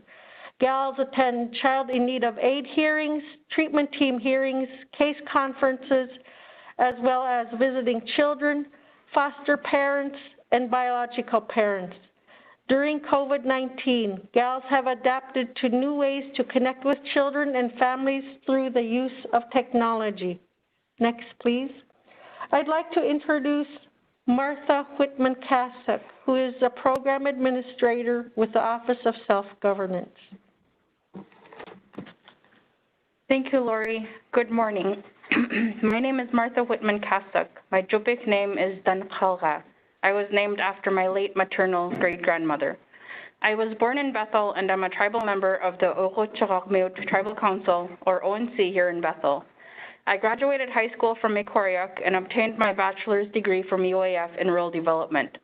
I have been employed with AVCP since 2011, which is about 9.5 years. I started in tribal services as a tribal operations specialist. In the past year, I have had administrative oversight of the 6 programs that make up the Lands and Cultural Resources Division and the Community Services Division. Next slide. First, I'm going to introduce John McIntyre, who is the Lands and Cultural Resources Division Director. John McIntyre is originally from Eek and has been working for AVCP since 1993, with a brief absence of about 5 years when he worked at YKHC. John is currently transitioning into his new role as the Lands and Cultural Resources Division Director, which consists of the following programs: Cultural and Environmental Services, Sciences, which will be separated into 2 programs in the near future. These are the Cultural Resources Program and the Environmental Sciences Program. Natural Resources and Realty are the other 2 programs that make up that division. With John's 30-plus years with AVCP, he has traveled extensively throughout the region and has visited all the villages that AVCP serves. First, the Cultural and Environmental Sciences Department responsibilities are to ensure that all realty transactions are in compliance with federal cultural preservation laws, including the National Historic Preservation Act, the National Graves Protection and Repatriation Act, and the Archaeological Resources Protection Act. 2, to coordinate compliance with the National Environmental Policy Act for real estate transactions. 3, to administer the INCSA 14H1 Historic and Cemetery Sites Program on behalf of Calista Corporation. 4, to provide technical and logistical assistance to tribal environmental programs with funding provided through the United States Environmental Protection Agency, Indian General Assistance Program. And since 2018, to initiate the reorganization and sustainable operation of the Yupit Bidjarirait Cultural Center Museum. Substantial progress towards formalizing policies and procedures, fiscal management systems, and professionalizing the museum facilities and collections has been made in the past 2 years. With this progress, AVCP applied for several federal and private grants with the expectation of stabilizing our operating budget. The AVCP archaeologist continues participation with the Yupit Bidjarirait Cultural Center Museum Advisory Committee. The advisory committee collaborated with the UAF Museum of the North and the National NAGPRA Committee during 2020 to discuss better methods for conducting tribal outreach and consultation, and to facilitate repatriations of ancestral human remains to tribes within the YK Delta region. A NAGPRA protocol manual specific to our region was completed and will be applied to 2 test cases at the Museum of the North during 2021. Because of the COVID-19 pandemic, we were not able to conduct necessary field work during the several realty transactions and may be forced to postpone some of our pending caseload until the 2021 summer season. The Cultural and Environmental Sciences Department. I'm sorry, there's a lot of background noise. Can someone please mute their phone? Thank you. The Cultural and Environmental Sciences Department, in collaboration with Delta Backhaul, had the most successful community backhauling drive during summer 2019 and removed approximately 140,000 pounds of recyclable material from the Middle Kuskokwim villages in Bethel. Although the COVID-19 pandemic delayed planning for our 2020 backhauling project, we continued to collect recyclables from Bethel and surrounding villages during the spring and summer of 2020 and received significant funding and assistance from Delta Backhaul, Donlin Gold, and the native village of Napaimute to continue AVCP's recycling program. Moving on to the Natural Resources Department, the mission of the Natural Resources Department is to protect and maintain the integrity of our region's natural resources and the unique subsistence way of life through the promotion of self-determination of our tribes and our people. Our vision constitutes protection of these resources and our way of life for both present and future generations in the face of a changing climate and an evolving and expanding technological society. We strive to provide beneficial services and rights protection to our region's members and landowners. Accomplishments for natural resources in the last year include developing and distributing a regional survey for tribes to assist in the determination of priorities and focus areas for coming years. Also, we hired an additional staff member to assist with department operations, focusing on forestry and fire preparedness related programs and services. The Natural Resources Department also celebrated the rehire of our pilot station sonar fisheries technician for his 22nd year. Accomplishments in partner collaboration include staff continuing commitment to the North Pacific Fishery Management Council's Community Engagement Committee in development of recommendations to the Council on how to improve engagement and access by rural and Native communities to the regulatory processes. We continued support of the Kuskokwim River Intertribal Fish Commission and continued the coordination from the Chinanic Kaluyat Nunivak or CQN work group with the Alaska Seafood Cooperative and the Bering Sea Elders Group. With the CQN work group, we assisted in initiating year 2 of a temperature sensing study of the sea floor and continued work on steering committees for ICC Alaska projects, food sovereignty and self-governance, and for the food security initiative. Also, the department worked with the White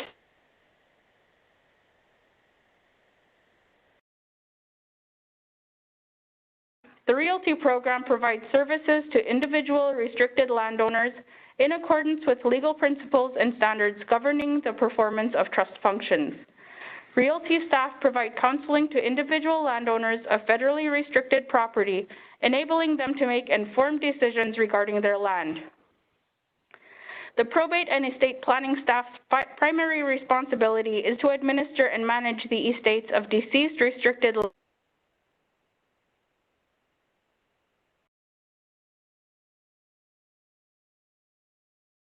probate packages. The probate packages are forwarded to the United States Department of the Interior Office of Hearings and Appeals for decisions determining errors. Realty accomplishments for the past year include, after 20-plus years, 2 subdivided parcels of native allotments for the Gleeson Airport project were sold to the State of Alaska Department of Transportation to begin much-needed improvements for the village airport. Planning for records archiving is near completion and implementation. An additional hire was planned for a data entry clerk to begin archiving to create more office space for more personnel to tackle the backlog of probate and transactions. This project will allow Realty to archive 50 years of records. Also, the department reduced individual Indian money accounts from $124,670 to $15,820. There are pending requests at the BIA to refund and reduce $8,400 more that will reduce the amount in outstanding IIM accounts to $7,420. Also, trespass compensation for landowners after years of negotiation has been recovered in the amount of $38,400. 29 probate cases were prepared and submitted to the BIA for review since last convention. 2 business leases, 2 negotiated sales, and 1 invalid conveyance have been completed and approved by the Alaska Regional Director. Also, the department completed exhaustive search, right-of-way, and bin verified policies to guide their work. Moving on to the Community Services Division. This division consists of 3 programs: Tribal Services, VPSO, and Tribal Justice. The Tribal Justice Program report was included with the Family Services Center with Lori O'Brien. We are still recruiting for the Community Services Division Director. If you are interested in applying or know someone that has the skills to be the Community Services Division Director, we encourage them to apply at www.avcp.org. First, we're going to talk about Tribal Services. Tribal Services assists aid to tribal government, or ATG, compacting tribes by providing technical assistance to develop their capacity to function as tribal governments. Tribal Services offers financial management and reporting support for ATG funds and offers tools to strengthen tribes' self-determination and help build local capacity to guide and manage the tribal government. Training is made available to help council members and staff successfully perform their respective duties. Services include issuing enrollment cards, access to email, computer assistance, and maintenance. ATG compacted tribes receive a yearly allocation which requires a signed memorandum of agreement, budget resolutions, and expense reports to gain access to funds. AVCP also provides wages for tribal administrators of ATG compacted tribes. Tribal Services accomplishments in the past year include continuation of the Memorandum of Agreement, or MOA, which is the funding agreement between AVCP and compacted ATG tribes. The department provided 18 ATG compacted tribes with 2-drawer fireproof filing cabinets to keep their records safe. They also hosted occupational endorsement tribal management courses in partnership with UAF KUC for 2 credits each. They hosted a QuickBooks training with Turnagain Press for college credit in December 9 through 11, 2019, and collaborated with KUC in acquiring a USDA grant for virtual courses. Tribal Services staff partnered with AVCP Tribal Justice for 2 trainings in October 2019 and February 2020. They also coordinated the Taloa consultation for AVCP tribes in February 2020 and issued tribal IDs at the tribe's request for compacted and non-compacted tribes. Tribal Services is currently requesting resolutions from tribes authorizing AVCP to issue tribal IDs for their tribal members and has upgraded the tribal ID printer to print enhanced IDs. Tribal Services provided approximately 500 tribal IDs to tribal members at the Joe Lomax building from October 2019 to June 2020, and also developed and revised policies and procedures to guide the work of the department. Specifically, a remote tribal ID policy was developed as a response to COVID-19. This policy allows tribal IDs to be provided remotely with safeguards in place to verify identity with proper documentation. Tribal Services is working with legal and administration for the reorganization of the Village of Red Devil Tribal Council with the election process in collaboration with the VIA. Tribal Services received CARES Act funds for our tribes. Specifically, CARES Act ATG funds are authorized to address coronavirus or COVID-19 prevention, preparedness, and response in American Indian and Alaska Native communities as authorized by Division B, Title VII of the CARES Act. These are one-time, non-recurring funds. Tribal Services provides COVID-19 technical assistance and CARES Act funding technical assistance to all tribes in the AVCP region, not only those that are compacted for the ATG program. In doing this, they provided technical support, assistance, and shared information to all tribes for the CARES Act funds. For the Coronavirus Relief Fund, which required a U.S. Department of Treasury application, we provided technical support and assisted 55 of 56 of our tribes to successfully meet the deadlines. Also, the department hosted 3 CARES Act teleconferences with tribes in the region to provide information and training on allowable spending and to answer questions for tribes. Tribal Services also provided information at the KYUK Coffee Talk Show and worked one-on-one with many tribes and tribal councils to answer questions and guide CARES Act spending. Tribal Services hosted separate USDA and FEMA teleconferences regarding the CARES Act and held a separate teleconference and implemented a second MOA for ATG compacted tribes for the CARES Act ATG funds. This year, we anticipate many tribes exceeding the single audit threshold due to significant federal assistance received from the CARES Act and the Coronavirus Relief Fund. The Tribal Services Department is currently working to develop a single audit training set tentatively for October 27. We are partnering with legal professionals, auditors, and accounting professionals for this training. Again, that date is tentatively set for October 27. Next, we're going to talk about the AVCP's Village Public Safety Officer Program, or VPSO program, which trains and employs individuals residing in the villages in the AVCP region as first responders to public safety emergencies in 5 focus areas, which are search and rescue, fire protection, emergency medical assistance, crime prevention, and basic law enforcement. The VPSOs are generally the first to respond to many calls for help from community members. The VPSO program serves all 56 tribes within our region. All tribes can utilize the VPSO program to enhance public safety in their communities. The presence of these officers has a significant impact on improving the quality of life in the participating villages. Accomplishments of the VPSO program in the last year include reducing site visit findings from the Department of Public Safety. These findings have been reduced each year over the last 3 years. Overall, we reduced site visit findings by 89% since 2017.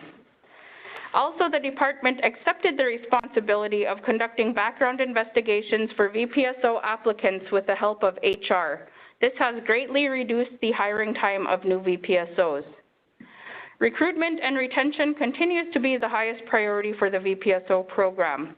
We are currently working to establish and implement an option for VPSOs to work 2 weeks on, 2 weeks off to increase and support recruitment and retention. Also, the VPSO manager was an essential member and participated in AVCP's Public Safety Task Force meeting with U.S. Attorney General Barr to propose solutions to improve public safety. I know we reported on this last year, but this resulted in a declaration of rural public safety crisis in Alaska. The VPSO department also continued providing public safety service despite COVID-19.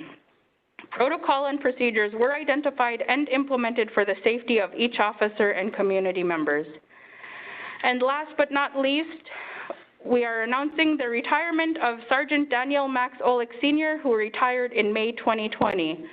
He had the longest running VPSO career, not only in the AVCP region, but in the history of the VPSO program across the state of Alaska. Next, I'm going to turn turn it over to John McIntyre for the Resource Center report.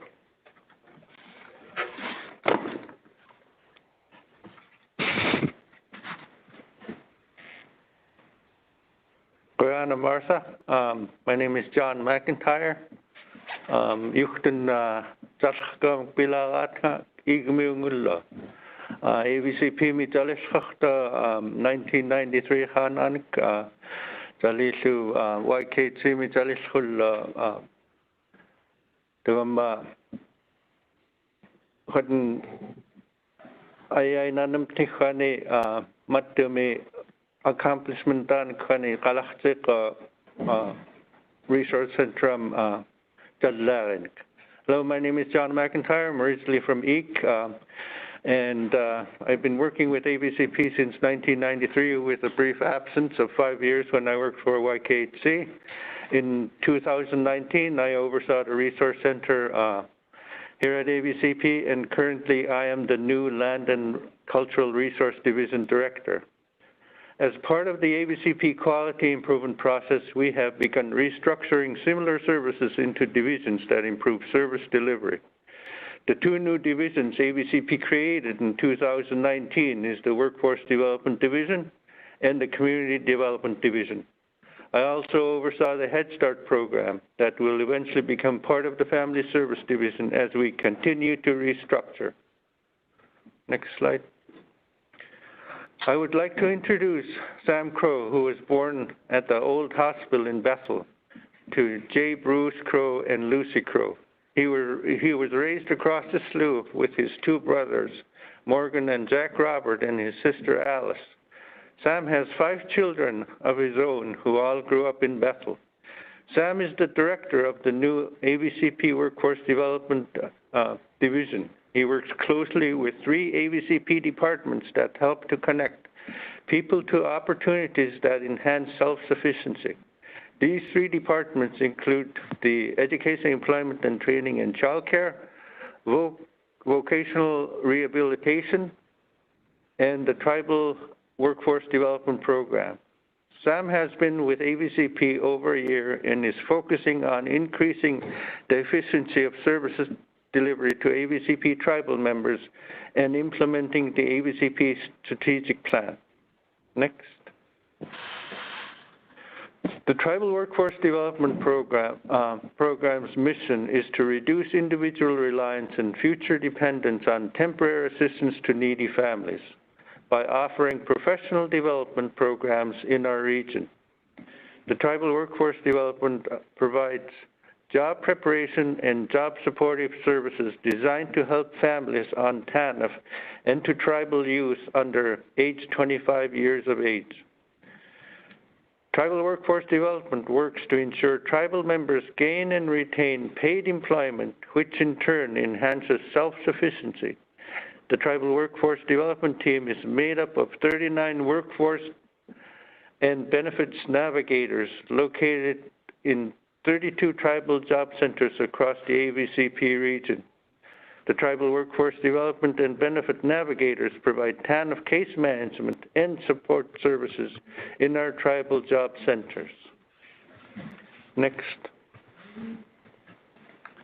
The accomplishments of the Tribal Workforce Development Program in 2019 includes assisted clients with 73 notarizations, assisted 110 GED clients, assisted 48 students receive application assistance and scholarship funding for vocational training, assisted 22 students receive application assistance and scholarship funding for college. 179 clients obtained their driver's permits, 52 clients obtained employment, and 548 tribal workforce development clients were contacted by the workforce benefits navigators while working remotely during the COVID-19 pandemic to ensure client services continue. Next slide, please.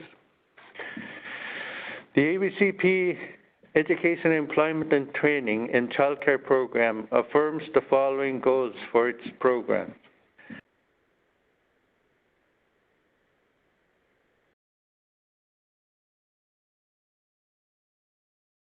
child care in order to reduce joblessness in accordance with the goals and values of the communities we serve. The Education, Employment, and Child Care supports education, employment training, and economic development activities in order to fully develop the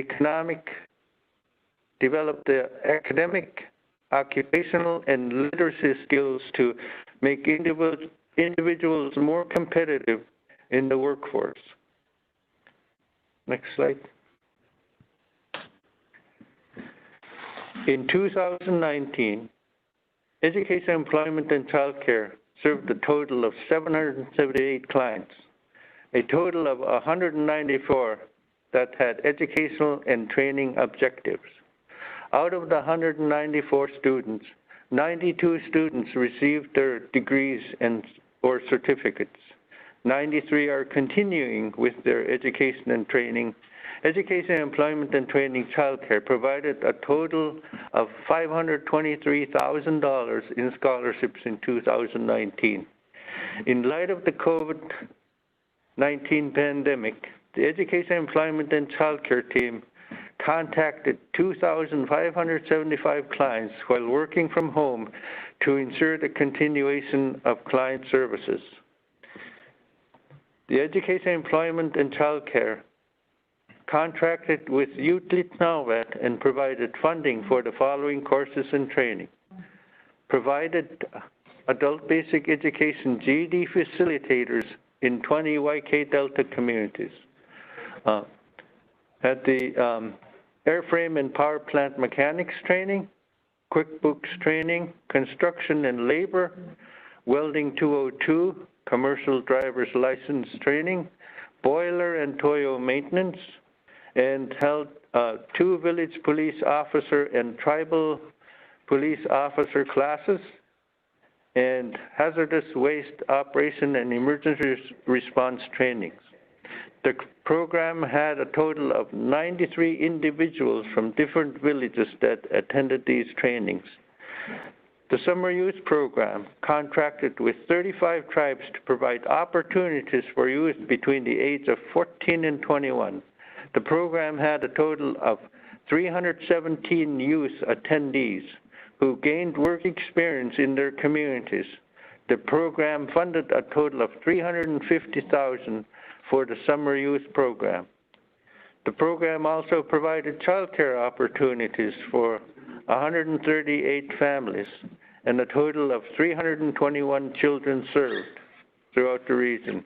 The program funded the child care services while parent worked or went to training or college or completed subsistence activities. The program also held 2 child care provider trainings in Bethel with a total of 90 providers that attended. Next. Education, Employment, and Training and Child Care received supplemental funding of $697,332 from the CARES Act appropriation. This funding is to prevent and prepare for and respond to the COVID-19 pandemic and to extend flexibility to provide child care assistance to families with children without income eligibility requirements. Next. Next is the Vocational Rehabilitation Program. The Vocational Rehabilitation Program assists tribal members who have physical and mental disabilities in finding jobs and maintaining employment. This also includes assisting clients become productive in a subsistence lifestyle. Services that the Vocational Rehabilitation Program provides are guidance and counseling, purchase of equipment and supplies, purchase of hearing aid devices, assisted living devices, transportation, basic living costs, housing assistance, training, higher education, and self-employment, and more. Next slide. The accomplishments for the Tribal Voc Rehab Program are in 2019, Voc Rehab assisted 53 consumers with their case plans, assisted 34 new referrals, assisted 20 special education students to acquire their driver's permits training with a partnership with the Lower Kuskokwim School District Special Education Department. The Voc Rehab also assisted 29 consumers to successfully close their cases and completed 24 subsistence plans. The program completed 4 village visits in 2019 to provide outreach and met with tribal councils, the schools, and the clinics. The Voc Rehab program attended 16 webinar workshops provided by the American Indian Vocational Rehabilitation Training and Technical Assistance Centers to further staff development and training. Voc Rehab also attended the 2019 Annual Consortium of Administrators for Native American Rehabilitation Conference. Voc Rehab also completed a pilot project in collaboration with the Lower Kuskokwim School District for high school clients by establishing, operating, and managing a student store. Voc Rehab also completed 10 Voc Rehab presentations to tribes, schools, the Alaska Job Center, and ONC. Next. AVCP established the Community Development Division through its Quality Improvement Plan in October 2019. The Community Development Division is comprised of the following programs: the Tribal Transportation Program, the Housing Improvement Program, Economic Development Program, and the Construction Program. The Community Development Division is celebrating the completion and implementation of its contingency plan and the infectious disease safety plan that will assist programs to operate during the pandemic. Clarence Daniel, who is also known as Angapak in Yupik, is the Community Development Division Director for the Association of Village Council Presidents. He has been in this position since October 21, 2019, and was previously the Transportation Director at AVCP for 10 plus years. Clarence was born and raised in Tuntutuliak. Parents are David Daniel and the late Barbara Daniel. He is married to Julia, and they have 6 children. Next. AVCP entered into an agreement with the Federal Highways Administration for the assumption of the Tribal Transportation Program. The success of the AVCP Transportation Program is dependent upon pooling and leveraging funds. The Transportation Program is to promote the economic development of villages through planning, designing, constructing, and maintaining priority projects in the AVCP region. Next. The Tribal Transportation Program investments in the region for 2019 are paid $9,550 for rentals in the villages, purchased $7,879 worth of fuel locally, paid $102,103 in salaries through a force account to tribal members, paid $39,100 to local barge companies that provided transportation for construction materials and equipment to job sites. The Tribal Transportation Program also spent $17,112 to local businesses and spent $6,000 plus to support the Kuskokwim Ice Road project last winter. In 2019, the Transportation Program completed 3 construction projects and delivered maintenance gravels to 2 villages and provided and delivered lumber packages to 3 villages. Next. Also, the program in the Community Development Division is the Yukon-Kuskokwim Corridor Project. The goal of the project is to develop a practical link between the Yukon and Kuskokwim rivers. The proposed corridor will allow for travel, trade, and access to public facilities and other modes of transportation within the YK Yukon-Kuskokwim Delta. In 2019, the Community Development Division successfully completed the Stage 3 technical memo for the project, also successfully completed the updates to the YK Corridor Plan, and successfully closed the State of Alaska grant for the project. Next. AVCP receives BIA HIP funds through the OSG Self-Governance Compact Agreement. HIP is a home repair renovation, replacement, and new housing grant program for eligible American Indian and Alaska Native individuals and families who have no immediate resources for standard housing. The accomplishment for the HIP program in 2019 are assisted and moved in an elder Inuk into her new home.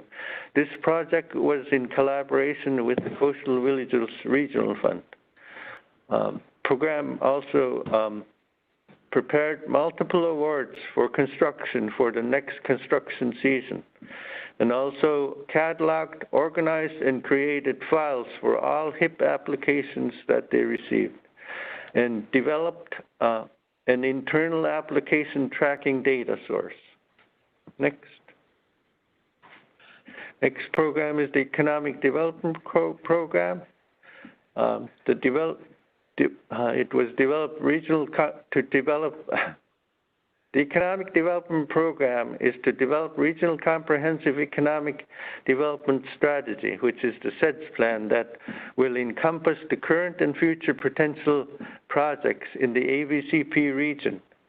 The Community Development Division Economic Development Program completed the SEDS update and submitted it to the Economic Development Administration.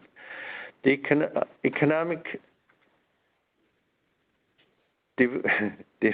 Economic Development Program reestablished the SEDS Committee and Working Group. The Economic Development Program successfully commenced a virtual work session with stakeholders in August, which was well attended. Next. Part of the development of the division included construction renovation to eligible client homes under the child care and ICRA programs through the Tuahi Demonstration Project. The program will be performing minor repairs to homes for eligible clients. This is a new program that is being developed and implemented. The new construction manager was hired. The new construction program developed a homeowner agreement, home remodeling specification sheet, and inspection forms. The AVCP is now compliant with the State of Alaska residential endorsement requirements. The new construction program also updated job descriptions for the program. Next. AVCP Head Start program nurtures children in their culture through the incorporation of Yupik language and providing opportunities for children to explore a variety of cultural activities that are relevant in their community with an emphasis on parent involvement. The objective of the Head Start program is to promote school readiness of low-income children by enhancing children's cognitive, social, and emotional development. Comprehensive center-based and home-based services are provided to children and their families. These include health, nutrition, social, and other services determined to be necessary by the Family Needs Assessment, in addition to education and cognitive development. Next slide. The Head Start program is funded to serve 221 children and families in the following communities in the AVCP region. These villages are Akichuk, Bethel, Chifornik, Kotlik, Queenhawk, Scammon Bay, Russian Mission, Tuluksak, Tuntutuliak, Tununuk, and Qipnuk. The AVCP Head Start program employs 52 full-time employees and approximately 20 to 25 part-time substitutes. In the following AVCP's quality improvement process under Growing Our Own, we encourage our staff to continue their education to become more academically prepared to teach our children and work with families. The Head Start program works continuously with the University of Alaska Kuskokwim campus and the AVCP Workforce Development Division to provide scholarships and to guide our staff in higher education. In 2019, new computers were purchased for all center-based and home-based sites. All AVCP Head Start sites now have internet connectivity and email access. AVCP Head Start purchased the new editions of the creative curriculum and teaching strategy goals for center-based and home-based sites. The program is currently working with Child Plus to provide webinar training to our teachers during the pandemic. Next slide. Due to the COVID-19, the state of Alaska mandated closures of all educational facilities. AVCP Head Start centers in the region closed on March 16th. The Head Start program continued to provide remote educational services to our children and families in all of the 11 villages we serve. AVCP Head Start worked with local school districts who received the Child and Adult Food Program waiver to provide daily breakfasts and lunches to our children. AVCP Head Start received $194,216, which is a one-time additional funding for its response to the pandemic. The additional COVID-19 funds will be used for costs incurred by the program from January 20 in response to the public health emergency directive from the Office of Head Start during the pandemic. Goiana, that includes my report. Thank you, Lori. Thank you, Martha and John, for your presentations and leadership through the times of quality improvement and this pandemic. I also like to thank all of our staff to make all the accomplishments that you have just heard possible.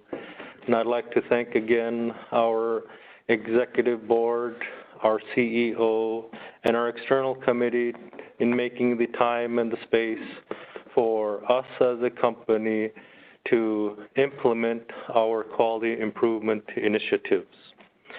With Vivian's vision for us to get through this pandemic standing up, we, AVCP, had to get creative in continuing our services.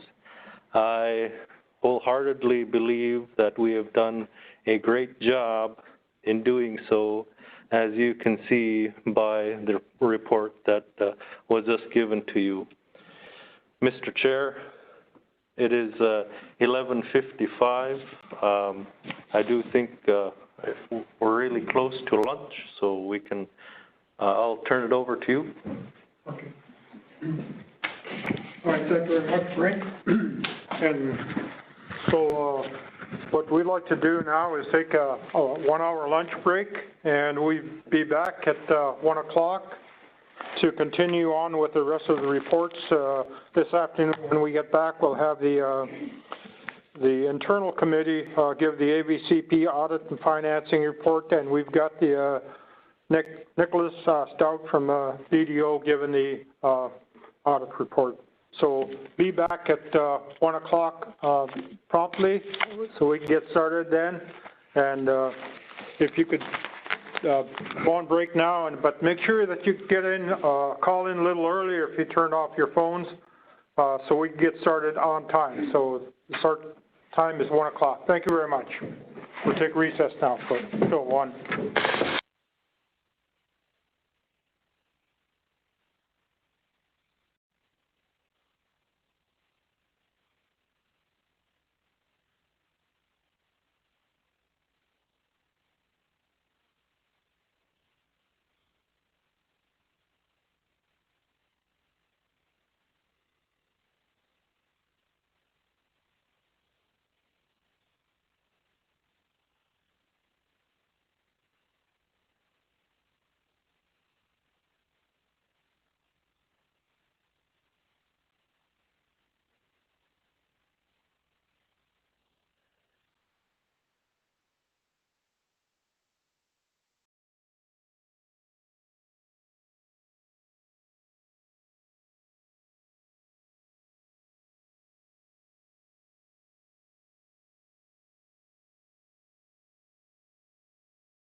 Your connection is now in listen-only mode. Your line is now unmuted.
Hello.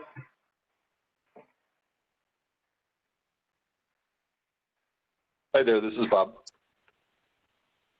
Hello, this is Vicky from video.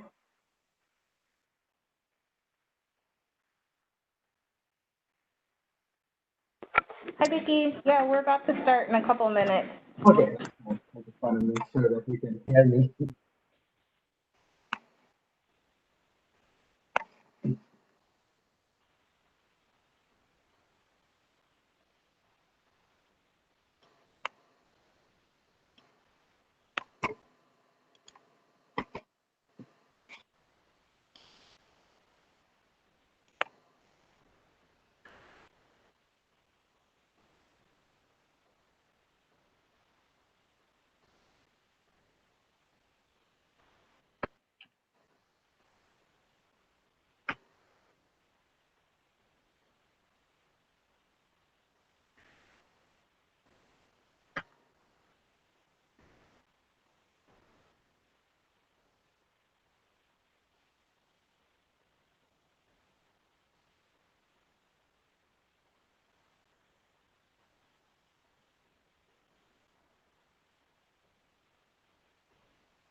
This is Thad Tickian, the chairman of AVCP.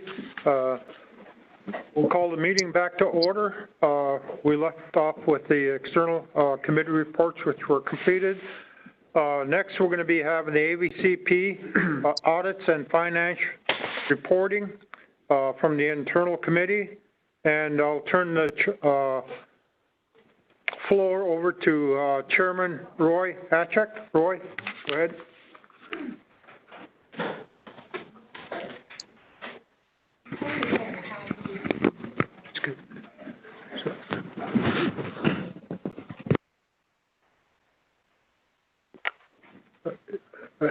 Is it ready to go? Oh. Roy, can you press pound too? Oh, okay. Sorry about that.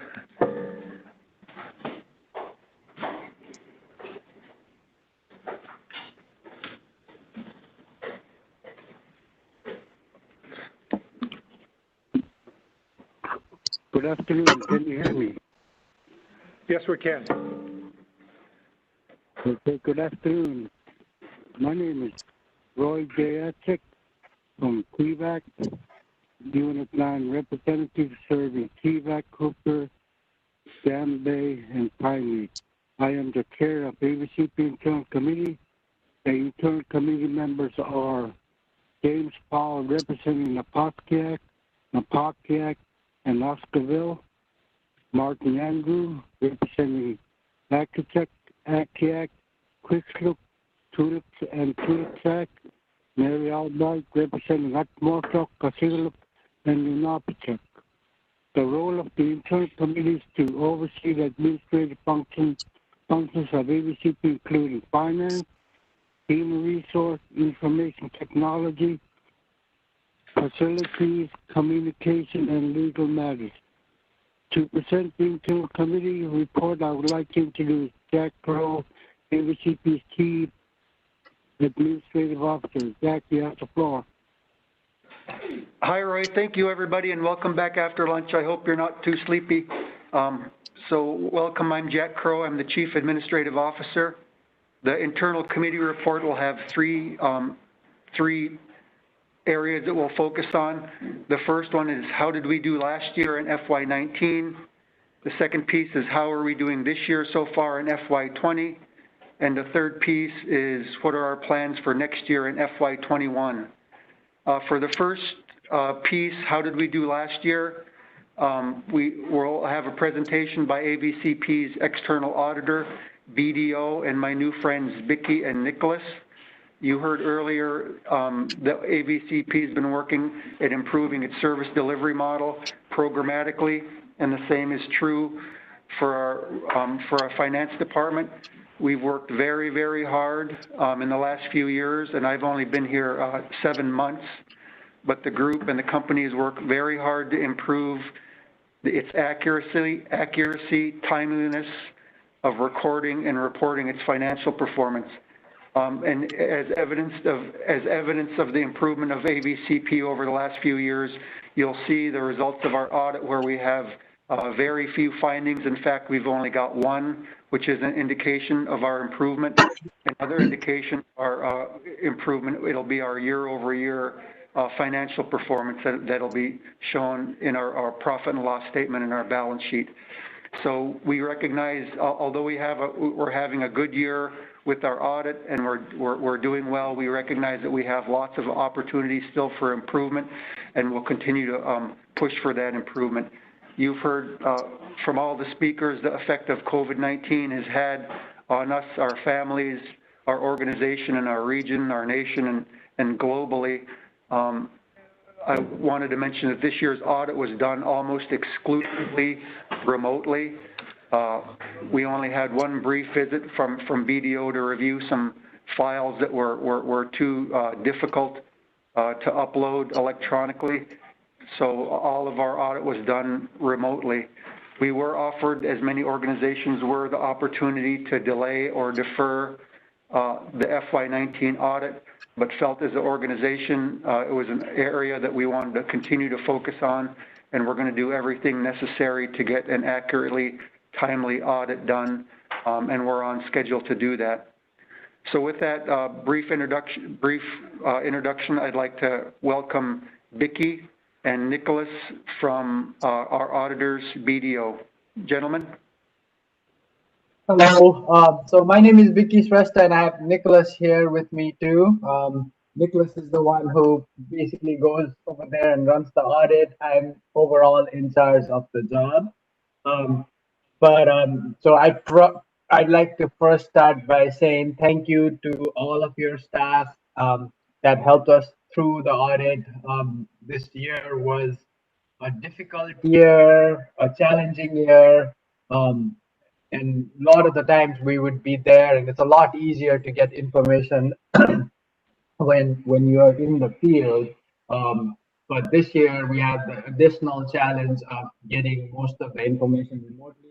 And your staff performed great. They were able to get us information timely, and we were able to basically finish all the majority of the audit doing it remotely.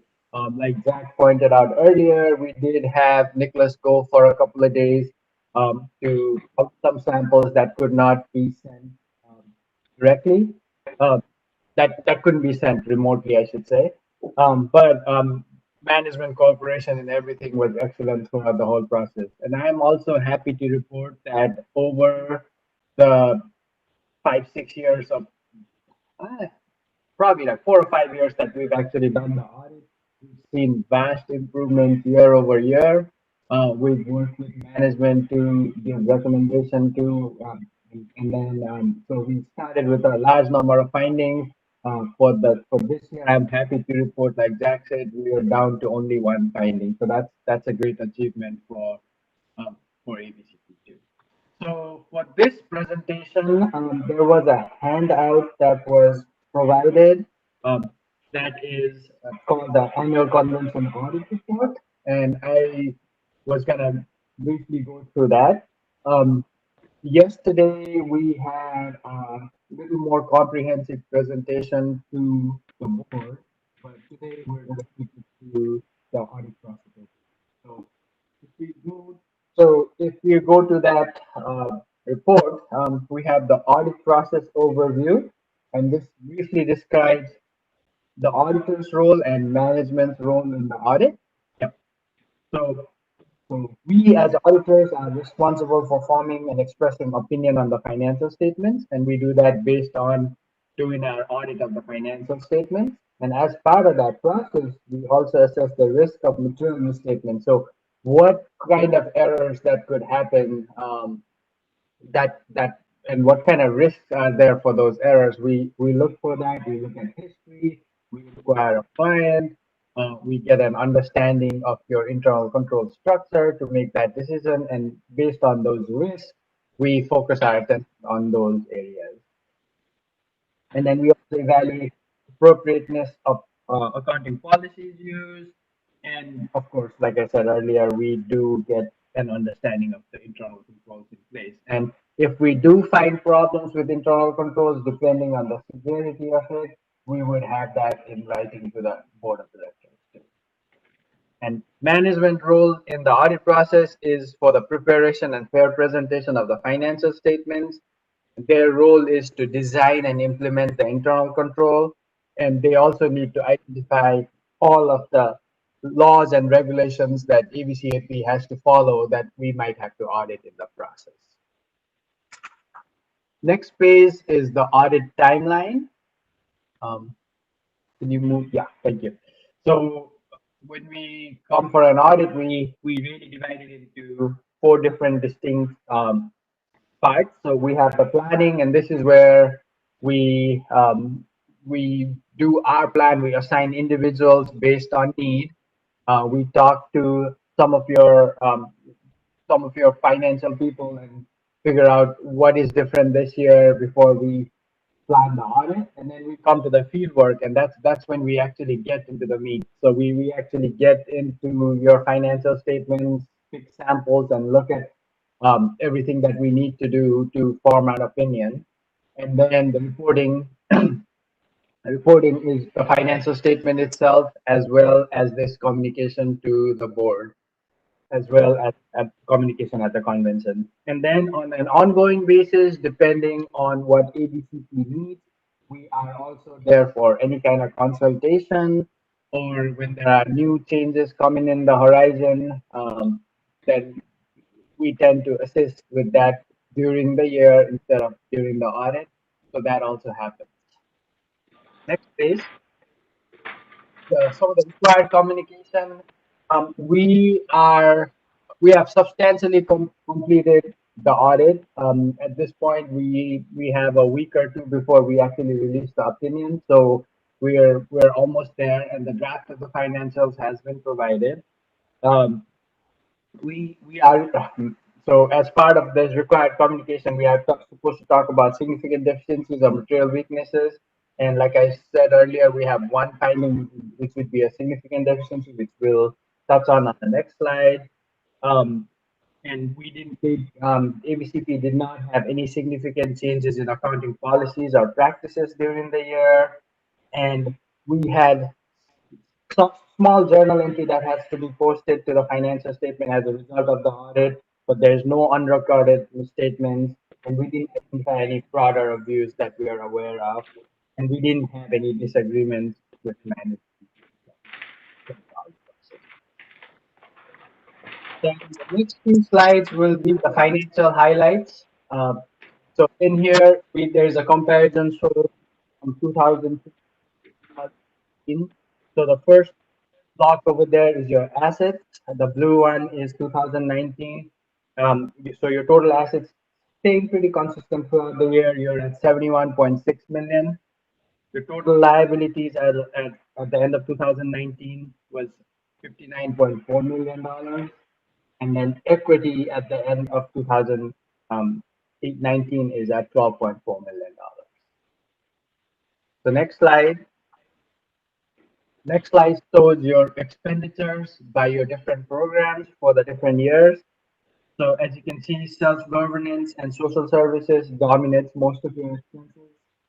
In 2019, 21.5 million was spent on self-governance and $21.3 million was spent on social services. And the graph, if you can look, overall the expenses have increased, and this is usually the result of you getting more grants and the cost of items going up too.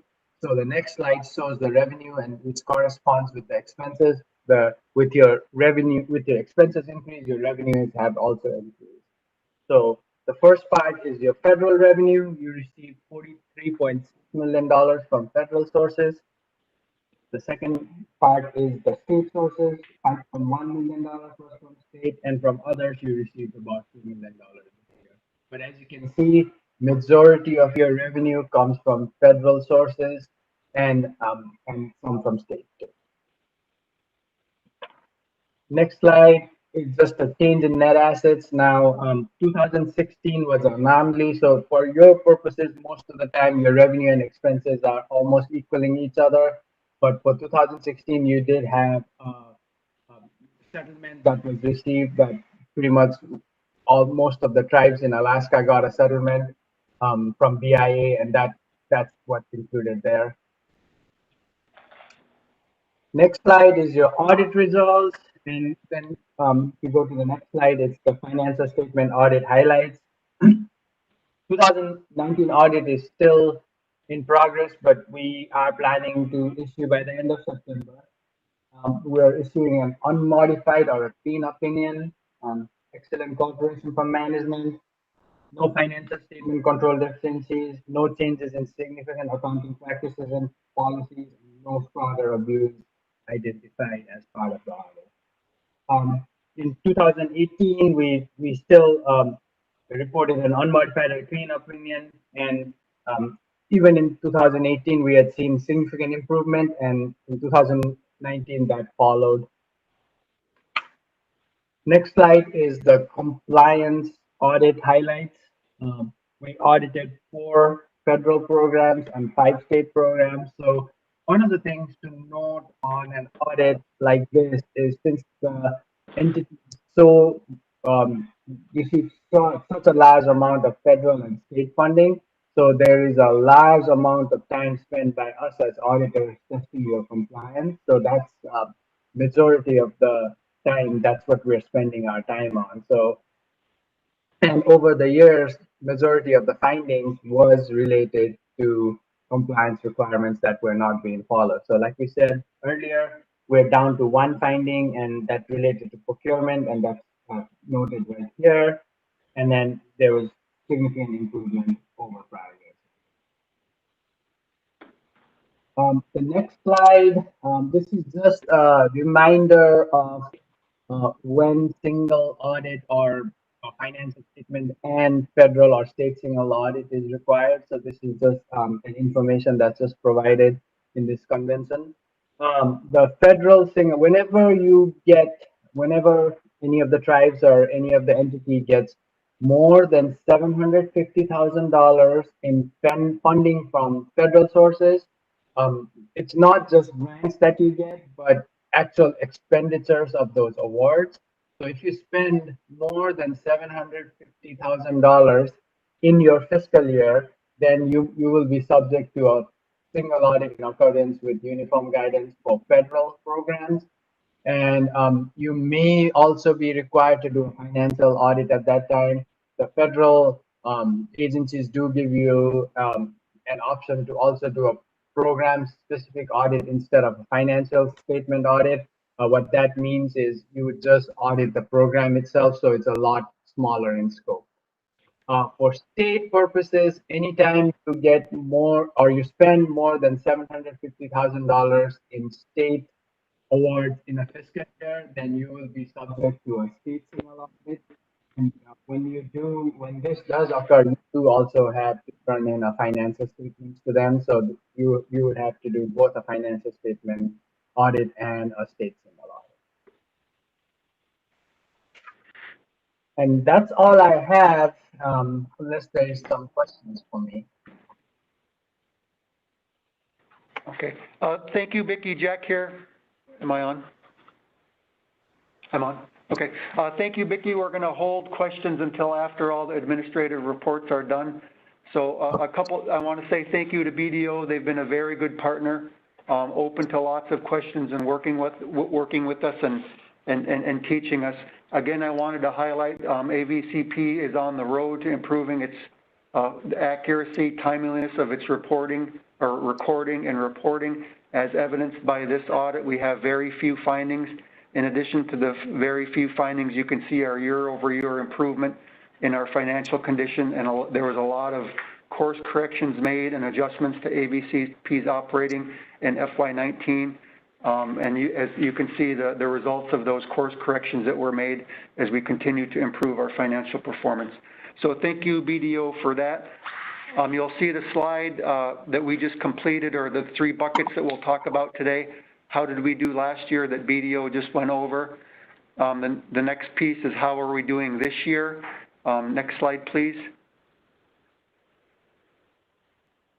So as we've been tuning up our financial recording and reporting, we're updating and revising our reporting cycles and the different levels of reporting that we do.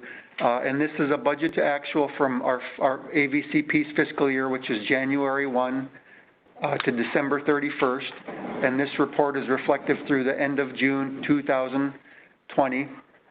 And so how are we doing this year? And I guess you'll see as we walk through the report that there's a lot of effect of COVID has had a pretty significant effect on AVCP's operation this year, which impacts our financial performance.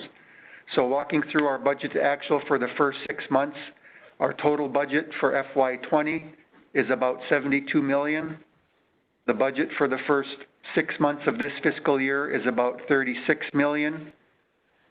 Our year-to-date actual is about $27 million, which leaves us through June about $9 million under budget. And we'll walk through and describe what's driving those variances. The biggest piece of the variance, you'll notice on the line at the bottom called indirect, that we're $3.1 million under budget on indirect. The biggest driver of that is our contract support costs, or our contract support reimbursement from the federal government. At the time of this report had not been received yet, but that report was completed in June, and we actually got paid here just recently.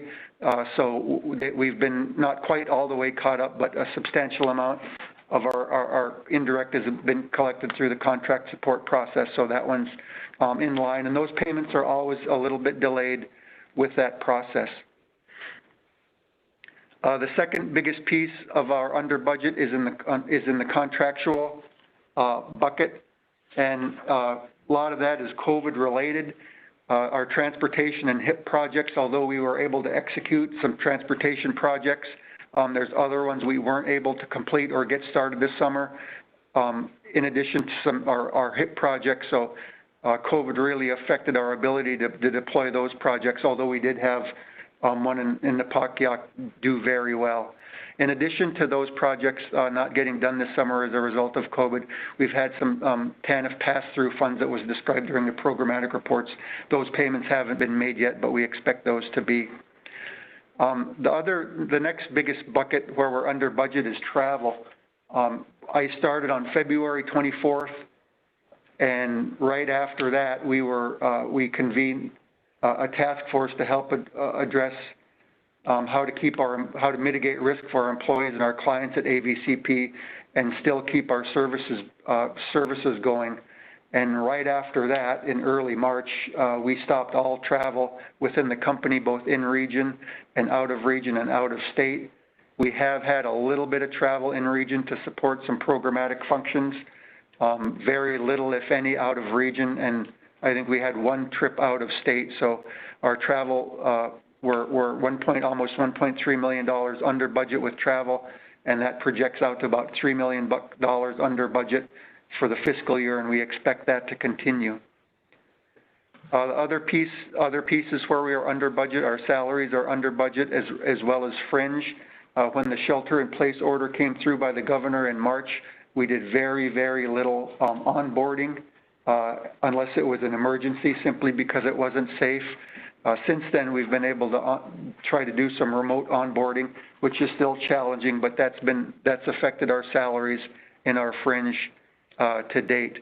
Some things where we have opportunities to improve. You'll see the supply line is over budget, and that's because we did not budget enough in our general liability insurance and a couple other things like our payroll system, but we'll get those corrected here next year, and those are just opportunities for improvement.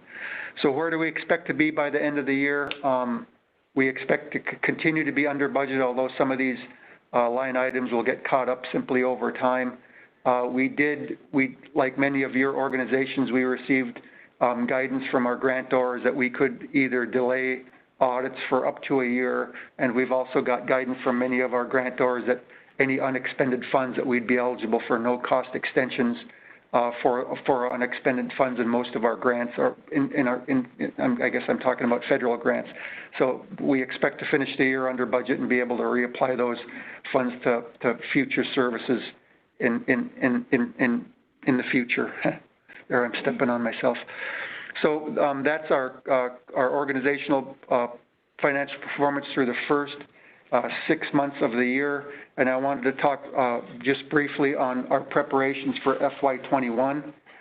AVCP's fiscal year, as I mentioned, is January 1 to December 31st. But we have, most of our funds are federal, and the federal fiscal year is October 1st to September, I see a mistake already, September 30th.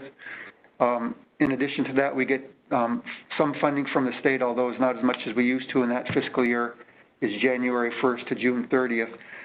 And we do have some other grants with fiscal years or grant periods that are determined by the grantor.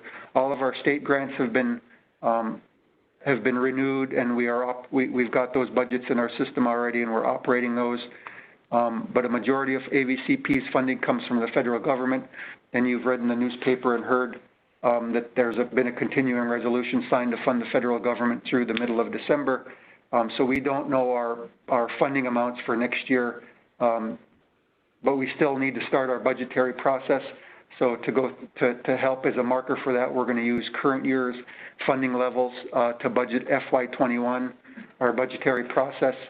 We've never really had a consistent one at AVCP, but we've got a good draft calendar and a plan to start our budgetary process in October. In fact, the week after next, we're going to do a deployment to our managers and directors and expect to have a pretty complete budget for review by AVCP's internal committee and executive board in December.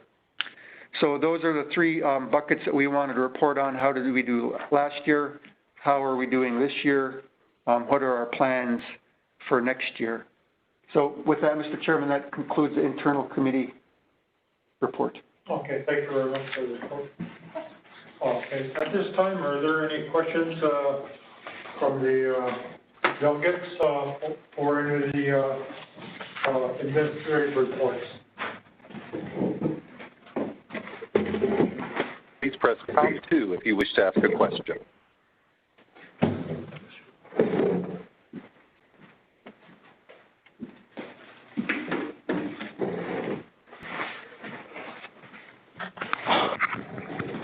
Okay, we do have a question on the line.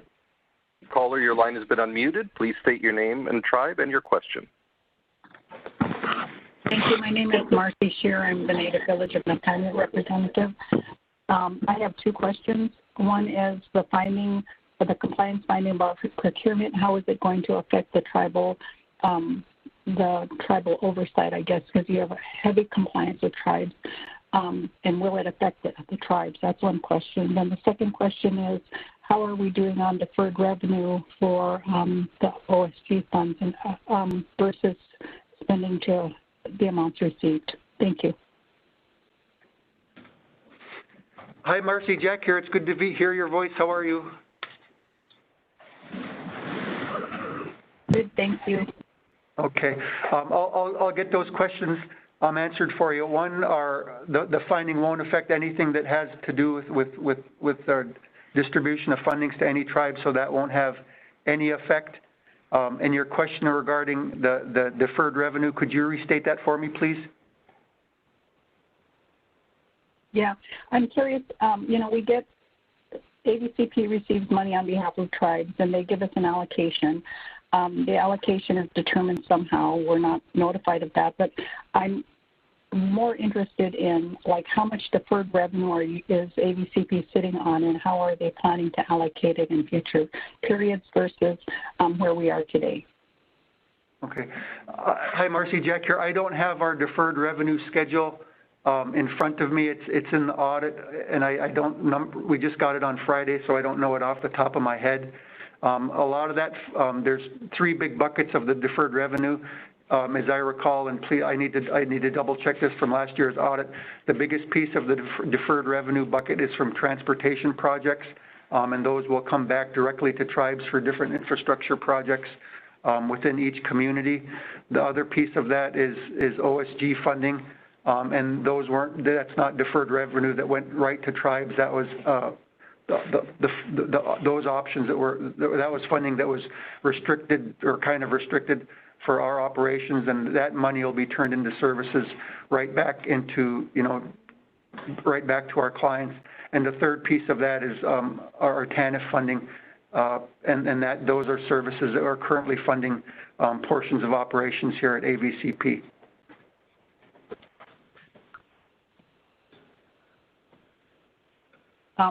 Thank you.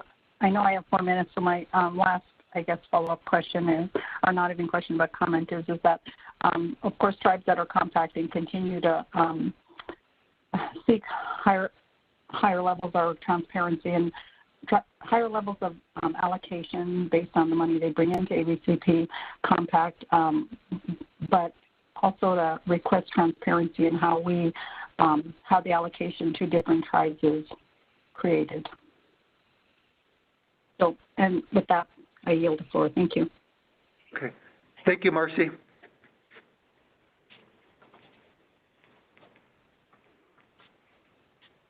We have no further questions in queue at this time.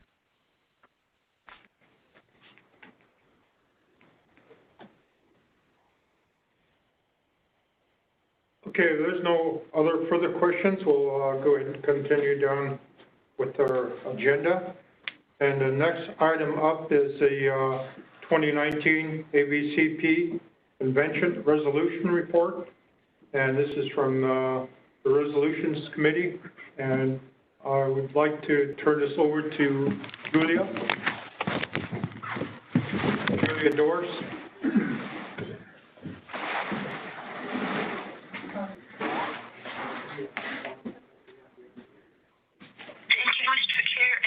For being a part of the AVCP's virtual 2020 annual convention.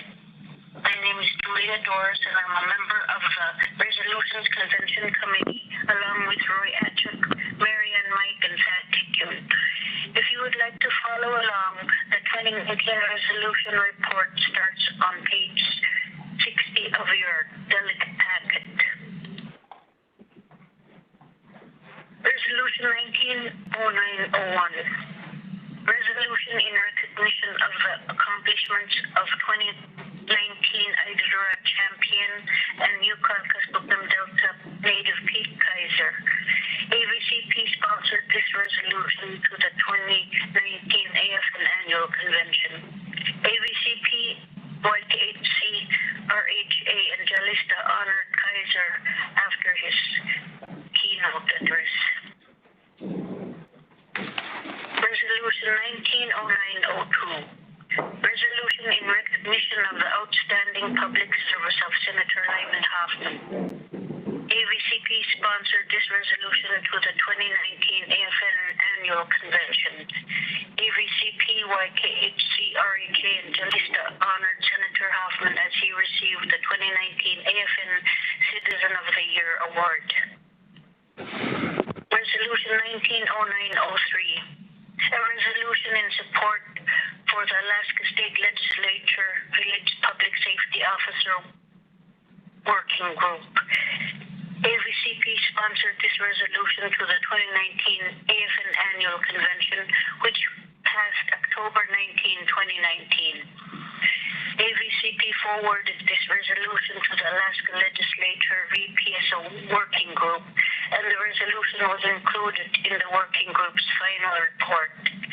AVCP and other members of the statewide VPSO Tribal Caucus met with the VPSO Working Group to give recommendations strengthening and enhancing the VPSO program, several of which were included in the final report. Resolution 190904, fully funded public safety infrastructure in the AVCP region. AVCP sponsored this resolution to the 2019 AFN Annual Convention, which passed October 19, 2019. AVCP applied for the 2019 Emergency Federal Law Enforcement Assistance Grant through the State of Alaska for public safety infrastructure needs in the YK Delta. CEO Vivian Corthius includes public safety infrastructure needs as key component to public safety in rural Alaska during her testimony to the Presidential Commission on Law Enforcement and the Administration for Justice, May 27, 2020. Resolution 190905, a resolution of continued support for the Alaska Tribal Child Welfare Compact.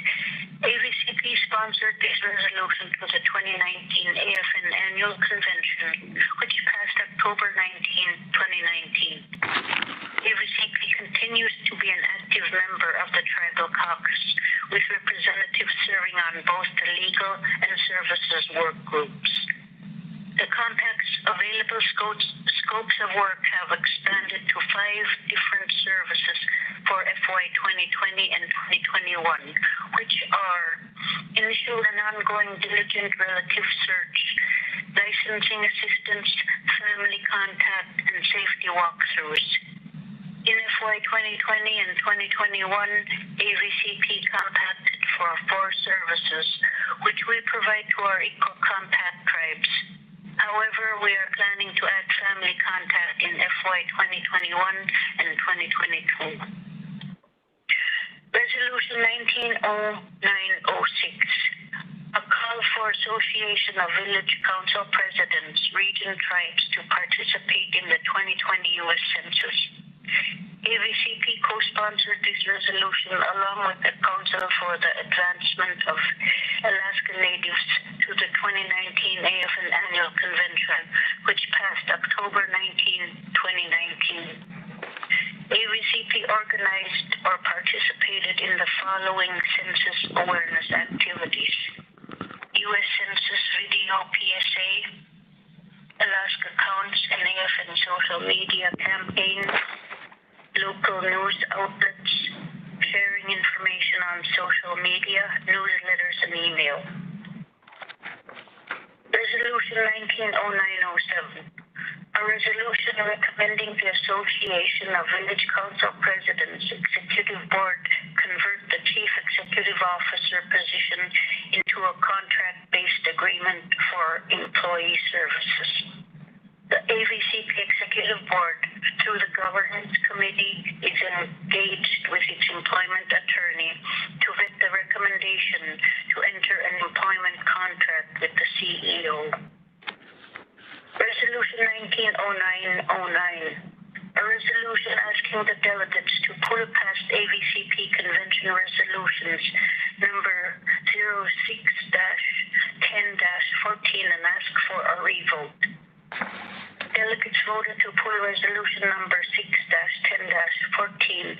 AVCP member village support development of the Downland Creek gold mine to the extent that it can be done in an environmentally sound manner that preserves the integrity of the Kuskokwim River and its related substance resources. This resolution requested no further action by AVCP. Resolution 190910, a resolution opposing the further development and near future operation of the Donlan Creek gold mine. This resolution requested no further action by AVCP. Brianna.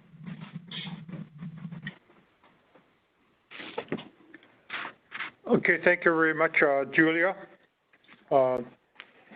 Next, we'll go on down to the 2020 AVCP Convention Resolution Review and Approval. And for this year, the packets were sent out, which included resolutions 20-0901 through 20-0918. And this is one difficult area to address in planning during a virtual convention on how to vote on and approve resolutions. The tribes are asked to vote on resolution by using a master convention resolution. Only 21 tribes return their master resolutions. Since this is less than the number necessary for voting, no convention resolutions will be passed this year.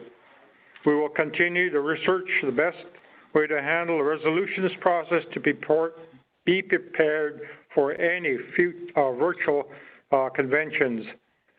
All of this year's conventions resolutions were submitted by the Executive Board.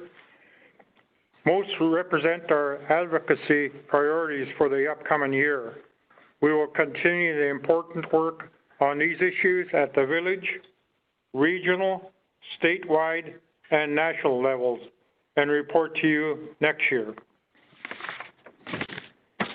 So at this time, we will not be approving any resolutions due to not enough villages turning in the resolutions back to us. Okay, the next thing we're going to go on down to is the announcement of the unit representatives and the date and site of the 2021 convention.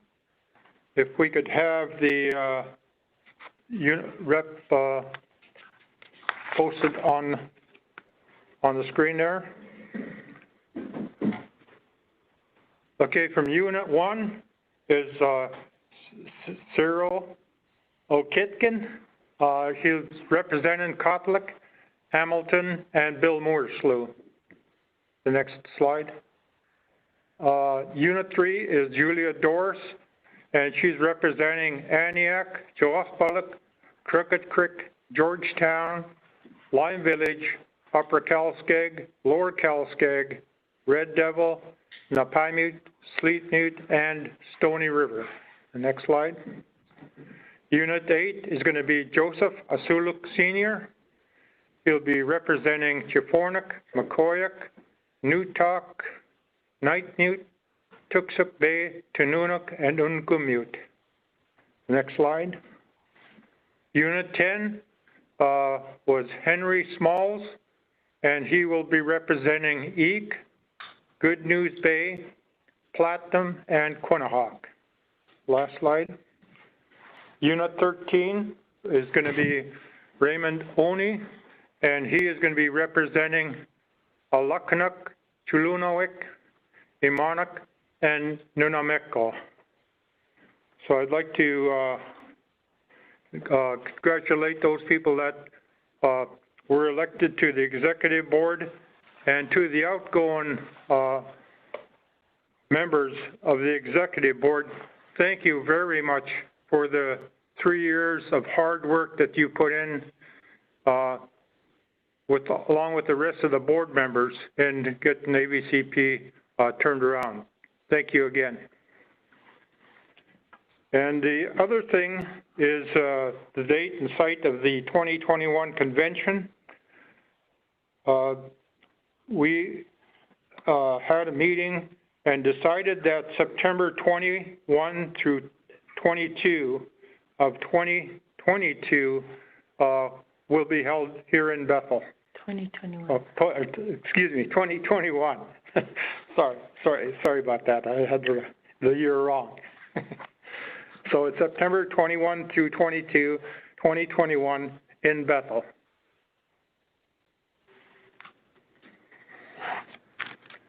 Okay, also, there's one other thing that we will need to do next year, and that will be the election for the second traditional chief. As you know, that after the passing of Peter Moore, that the second chief, Edward Adams, moved up into the first traditional chief position, so that leaves the second traditional chief seat vacant. So next year we will be having an election for the second chief. So what you need to do is get with your villages and see if you can submit a name for next year for second chief for AVCP. All right.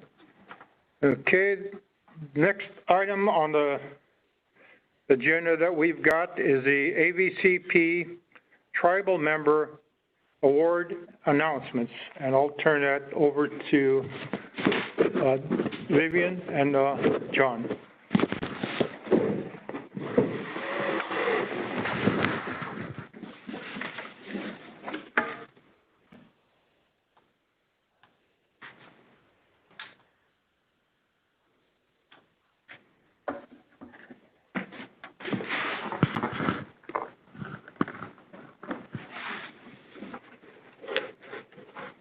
Thank you, Sad. As we get set up here with the presentation, we'd just like to thank everyone in the region for participating in the AVCP Awards every year. This year was a little bit different, considering the COVID pandemic. You will hear in these awards as we give them out today that there is a common theme that ran through this year's awards, and that is recognizing the good work of winners considering the pandemic. We wanted to recognize those that have done good work to help all of our region and our people in the pandemic as we are in that right now. So there are 5 categories this year. I will read the categories, and then John McIntyre will I'll announce the category and the winner, and then John will share a little bit about that awardee in each category. So let's go with health first. Recognizes an organization in our region that has demonstrated strong commitment, competence, and sensitivity in the health fields, whose accomplishments have improved health care for Alaska Natives during the COVID pandemic. This year's winner in awardee for the health category is the Yukon-Kuskokwim Health Corporation COVID-19 Agency Working Group. John? The Yukon-Kuskokwim Health Corporation COVID-19 Agency Working Group was formed in October of 2019. It is made up of several organizations working in cooperation to meet annual disaster drill expectations. In February of this year, the working group shifted focus and began discussing the realities of COVID-19 and had their first COVID-related meeting in February. From then, the meeting occurred bi-weekly and served as a means to keep many different organizations within the community updated in relations to COVID-19. It has been an amazing demonstration of people working together under extreme pandemic conditions for the health and safety of all the residents that live in the YK Delta.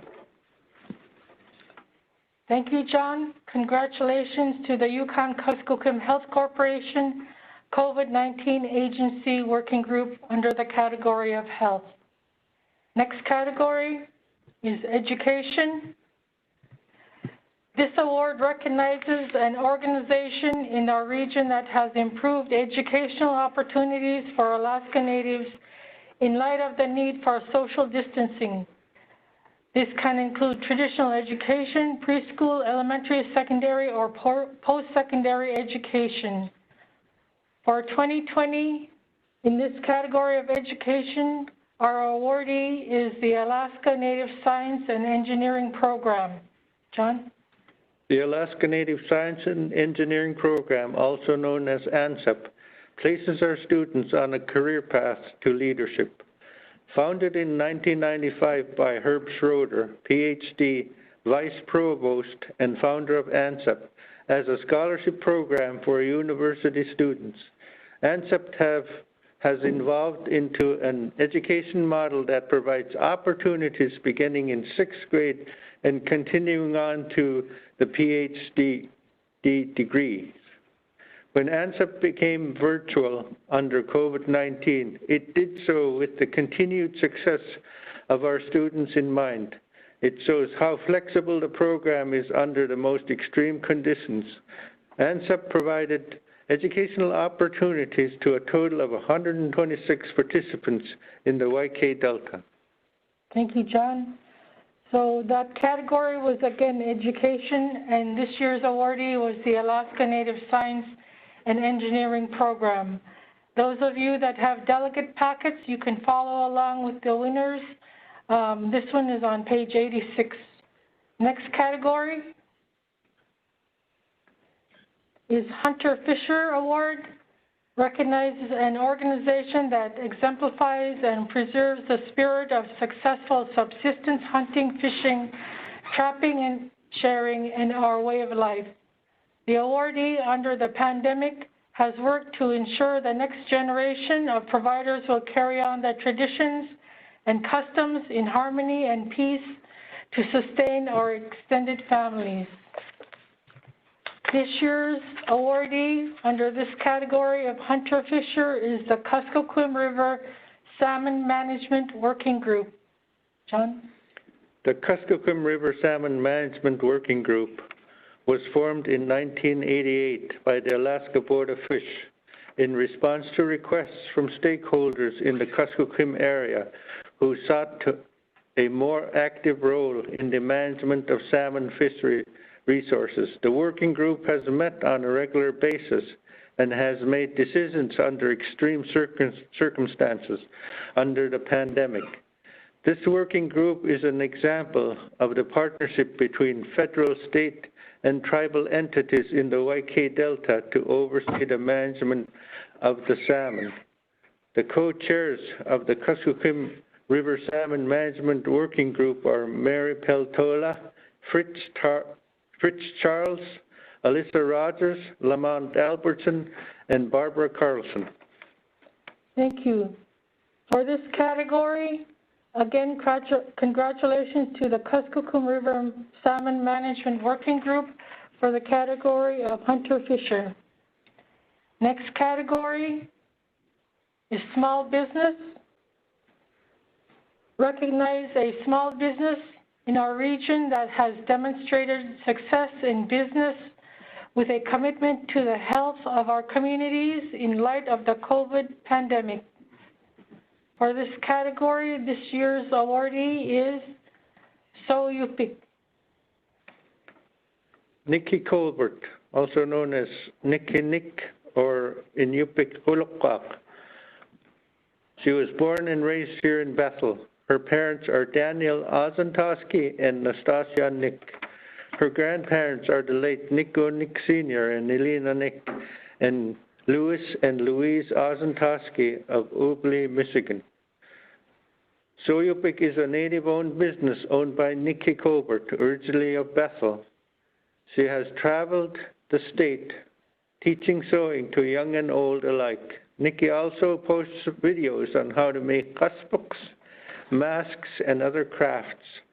Since COVID-19 started, Nikki saw the opportunity to help those around her and did not hesitate to donate masks to everyone she could. She says, when COVID-19 began to affect our region of the YK Delta, I saw a need for masks for the healthcare providers. She has donated over 350 masks to healthcare workers in the YK Delta and the United States. Again, congratulations to Nikki under the category of small business. Next category, our last category, is youth leadership. Recognizes an Alaska Native youth who demonstrate leadership qualities in light of the COVID pandemic. Under this category, this year's awardee is Maria Nikolai. Maria Nikolai is the daughter of Olinka Nikolai from Guislik and moved to Bethel when she was 3 years old. Prior to her adoption, Maria would draw with her grandmother. Olinka would bring reams of copy paper for Maria to draw on. Art was one of the ways Maria learned to play, and it was encouraged by her grandparents. Maria's art came from storytelling.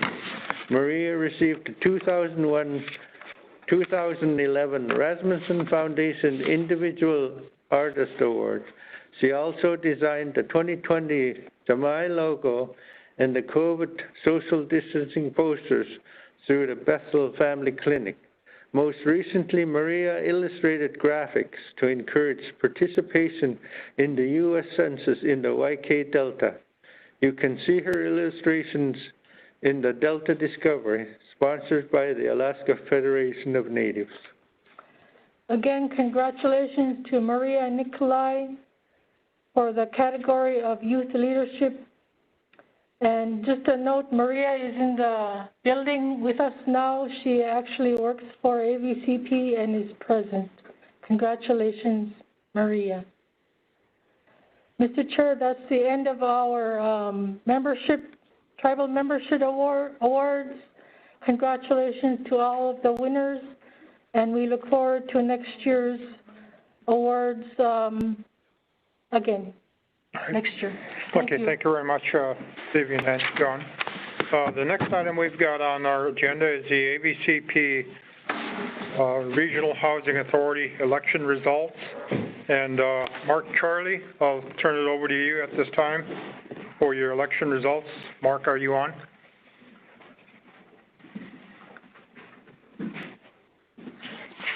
Mark, please press #2 for me to identify your line.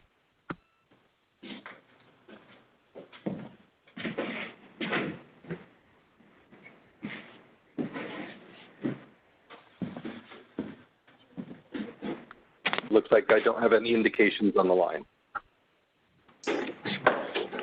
Continue.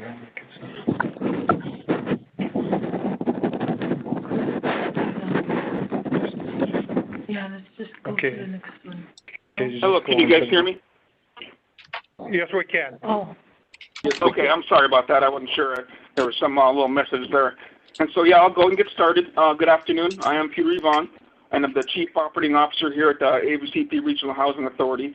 I'm presenting the voting results of the election on the Board of Commissioners seat that is currently being held by Ronald Ahlstrom.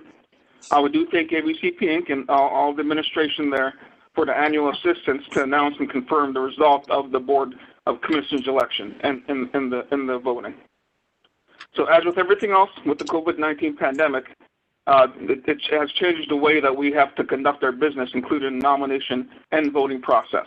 It is a new process for us. We appreciate all the tribes for working with us and being understanding to fulfill this important position. We conducted extensive outreach, utilizing multiple platforms with many lines of communication throughout the process to make sure that all tribes that have designated us as their tribally designated housing entity were given the opportunity to vote for who they felt was appropriate for this highly important position. We thank all tribes for working with us with this new process. And so, let's go ahead and get the next slide. I'll run through it really quick. And so, yeah, next slide, I'm sorry. So, yeah, the next one, sorry. Okay, so due to the COVID-19 pandemic and plans to have the previous one. Okay, so yeah, and plans to have the AVCP convention in the virtual setting, the 2020 election was held and conducted by AVCP RHA. So this is the process that was used to conduct the election. Nomination was the first step. A letter with a nomination form was sent to all the tribes in the TDHE umbrella.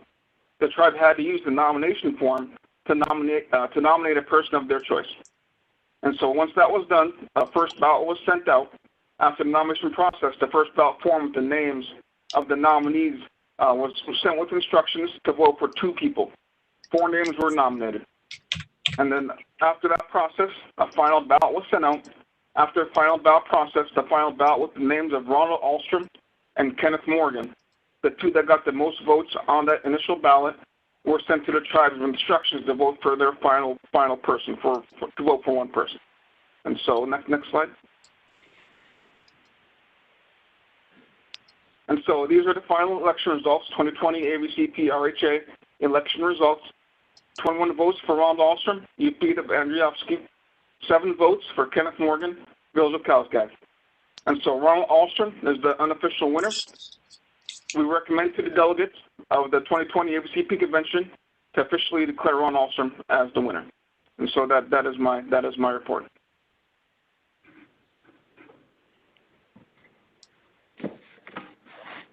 All right, thank you very much, Peter. All right, thank you. Okay, we'll go on down. The next item up is the legislative update, and I believe we got 2 slides from Senator Sullivan and Zolkowski. Get those 2 on.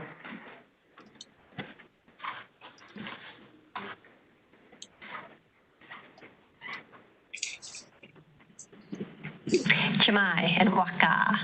I want to extend my gratitude to the Executive Board of AVCP for offering me this opportunity to send you my greetings from Washington, D.C. We're all having to adapt to the COVID-19 pandemic, including switching up plans for how to hold events like this. I know that this is far from easy, but one of the things that I have come to admire about the Native community is the incredible resilience and the ability to adapt in the face of adversities. So I wanted to start my comments with just a few quick updates from the Senate here. We recently voted to advance a targeted COVID-19 relief bill package. This was focused on addressing some of America's most urgent healthcare, education, and economic issues. And while I certainly acknowledge that that targeted relief package was far, far from perfect, it was a step in our efforts to be responsive to the COVID pandemic.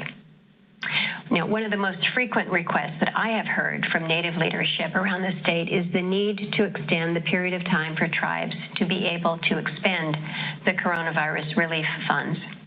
Hundreds of millions of dollars were distributed to tribes in Alaska under the tribal set-aside, but we all know that it was dispersed late. And I know that many villages are worried about how to incur the expenses given the unique situation that you face. You've got a short window of time to purchase and have delivered supplies before you see freeze up. You also have construction deadlines coming up, so we are very, very well aware of that. We're also waiting the results of an appeal in the lawsuit about whether Alaska Native corporations will receive their share of the fund. The bill that we voted on just last week did include an extension, but the vote to advance the bill failed.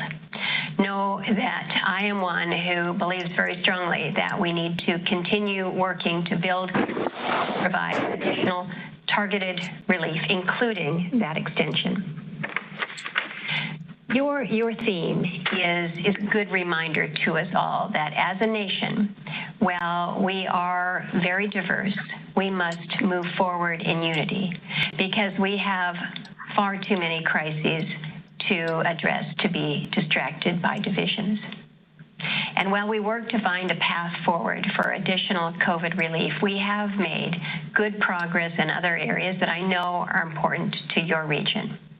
And Vivian and so many of the leaders there in the region, so many have raised clearly and effectively with the delegation and with the administration how and why the region has prioritized public safety. Due to your diligent efforts, we're seeing progress from many components of government, federal, state, and tribal. Just last month, I was honored to attend the opening of an Alaska Native cold case office in Anchorage, which will focus efforts to address missing and murdered American Indians and Alaska Natives.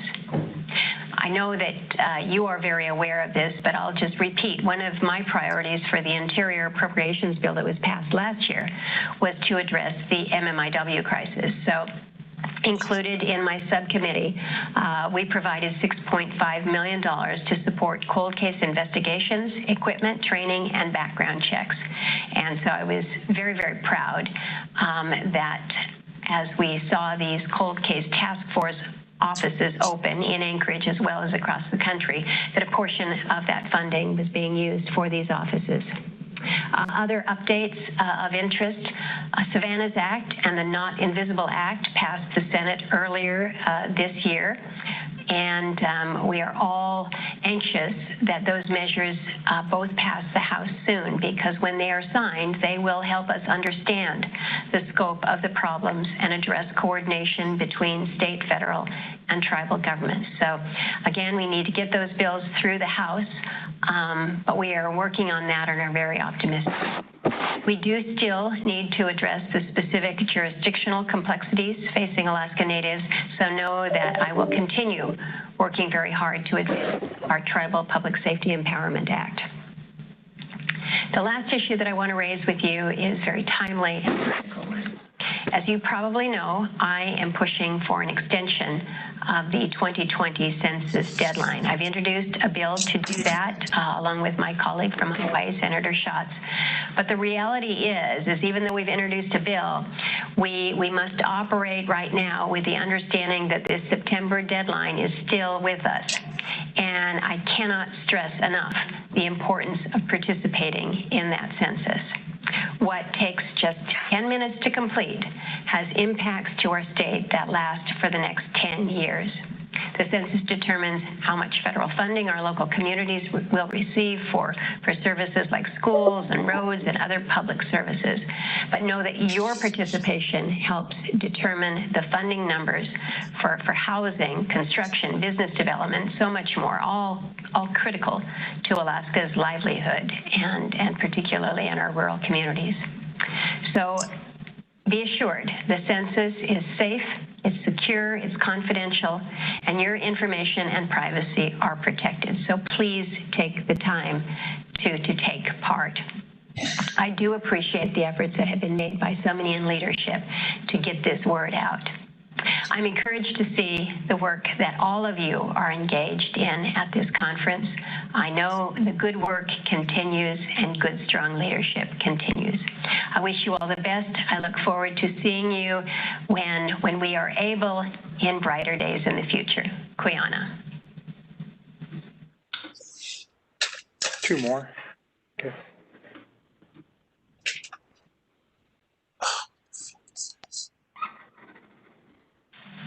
Greetings from Washington, D.C., and I want to thank Thaddeus and Vivian for the honor and the invitation to be able to address AVCP's 56th annual convention, although I would probably imagine this is the first virtual convention. But we're all dealing with these challenges from the pandemic, so again, I'm glad to be here. I want to thank former Chairman Ray Watson for his many years of service, and again, congratulations to Thaddeus on his new role in the first convention. I also want to recognize the passing of Traditional Chief Peter Moore, and congratulations to Edward Adams Sr. on his position of Traditional Chief. I am very encouraged by this year's theme. We are moving forward in unity. I think it's the perfect theme. Yes, we have challenges. Yes, we've all been working together to address them. And I think when we think about how we continue to move forward, it's always been my contention, the best way to get things done is work together, listen to each other, hear what the issues are, and then take action together. That's moving forward in unity, and matters now more than ever. What I've been saying to so many of our fellow Alaskans, a motto that we have in the Marine Corps, one team, one fight. And that's moving forward together in unity. So I want to commend all of you for the number of initiatives that you are taking right now, particularly as it relates to protecting the public health of our citizens. Your role in that regard has been noticed, commendable, important, and I know not so easy in many instances. So thank you for that. Let me just touch on a couple important issues that I know all of us have been working on together, where I think we've made some important progress.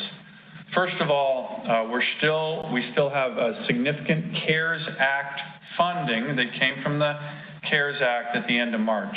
I am literally, as we speak here in DC, trying to get an extension of the deadline for the time in which states, local communities, and tribes spend their CARES Act money.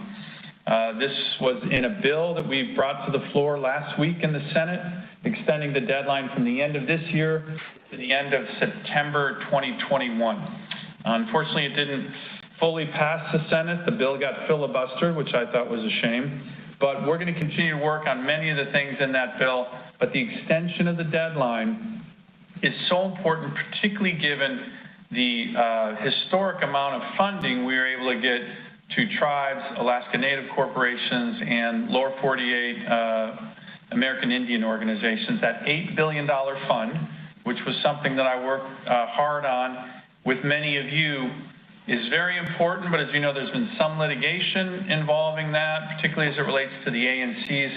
So we want to make sure all of you have the ability and time to spend those funds correctly. So we will keep a close eye on that. I will keep you all very informed. Second, this has been a big issue for us, but we have been working particularly on the issue of testing. You can always improve, including in the different regions of our state. We've been at kind of some of the top levels of testing per capita in the nation.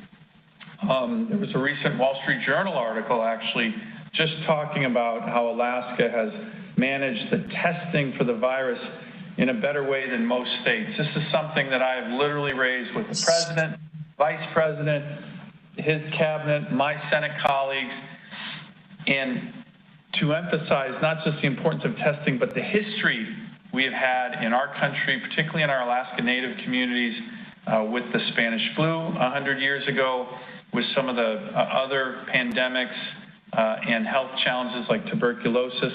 So my plea to everybody is keep an eye on my state, on my fellow Alaskans. We cannot have a situation like we had 100 years ago where that pandemic, literally destroyed numerous villages in our state. Testing has to be a key component of that. We will all continue to work together to make sure we're surging testing in our state. Next, this is an issue that I think all of you care deeply about. I certainly do, and that's public safety. I still talk to Attorney General Barr on a regular basis, and he still talks about the trip he made to Alaska last summer, where he was in Bethel, Nepashiek, and I want to thank all of you for hosting him. You made a huge impression on our need for additional law enforcement. You may have seen after his trip, the Attorney General of the United States directed over $60 million to our state. Again, historic amounts of funding for law enforcement, including 14 law enforcement public safety positions in your region alone. We're going to keep working on that. I was trying to get the Attorney General back out to our state this fall. We'll see if that happens. But I know because of your hospitality and your briefings to him, he was very much impressed and wants to help, and I think you've seen that help in terms of the significant amount of federal funding from the Justice Department for public safety in the tens of millions since that trip. I also want to just talk briefly about the census. I've been in constant contact with the Census Bureau, along with Congressman Young and Senator Murkowski, providing suggestions to reach all Alaskans. We have to be counted. I have joined a bipartisan group of senators introducing a bill that would extend the statutory deadlines by 4 months with regard to the Census Bureau continuing its field operations. We cannot afford to be undercounted. You all know the reasons why so many federal programs have per capita formulas that if we're undercounted, we're going to be underfunded. So please continue to make sure everybody's counted. We're working together with all of you to do that. Final two issues that I know are very important, water and sewer. This pandemic has highlighted the issue that I am passionate about, and I know so many of you are, which is if the CDC is saying wash your hands 5 times a day and you don't have running water or sewer, well, it's pretty darn hard to do that. So I think we need to make an additional push right now. It's what I'm doing as your senator to make sure we have water and sewer funding for all communities in Alaska. One of the first bills that I was able to get passed in my time as your senator was a brand new program for water and sewer in disadvantaged communities. That was a $300 million program. We just had a WRDA bill, Ports and Harbor bill, that we marked up a couple months ago that has an additional $300 million. We're going to keep working on that because it's so important for the health of so many of our fellow Alaskans. And finally, as you can imagine, I never like to end without talking about our veterans. Our veterans throughout our state. We have more veterans per capita than any state in the country, but our Alaska Native community has the special patriotism of more Alaska Natives serving at higher rates in the military than any other ethnic group in the country, a special patriotism, which is why I was very glad and honored, again, with all of your help, to get my Vietnam Veterans Alaska Native Equity Allotment Act finally passed, signed into law by the President. That's for the Vietnam vets who served their country in a war that many people were avoiding service. When they came back home, they were told that they had missed the deadline to apply for their Native allotment. To me, that was an incredible injustice. We've fixed that. We're now implementing that. There's certain parts of the state where you have the opportunity to apply for an allotment, others where you don't, in Southeast, in the North Slope Borough, but we're going to keep pushing on these issues to make sure, as we start to implement that every Vietnam vet who missed their opportunity to apply for allotment can do so. And unfortunately, if that veteran has already passed away, one of the important things about my bill, it enables the heirs, the kids of that veteran, to apply themselves. So we will work with you. The implementation of this, I'm sure, is going to be a little bit rocky, but the fact that we got it done, all of us working together, moving forward, was critical. So thanks again. Great opportunity to just catch up. I look forward to seeing many of you virtually at AFN next month. But to be honest, I can't wait till we're all able to meet again physically. And that's going to happen soon. So enjoy the conference, keep up the great work, and I hope to see you soon.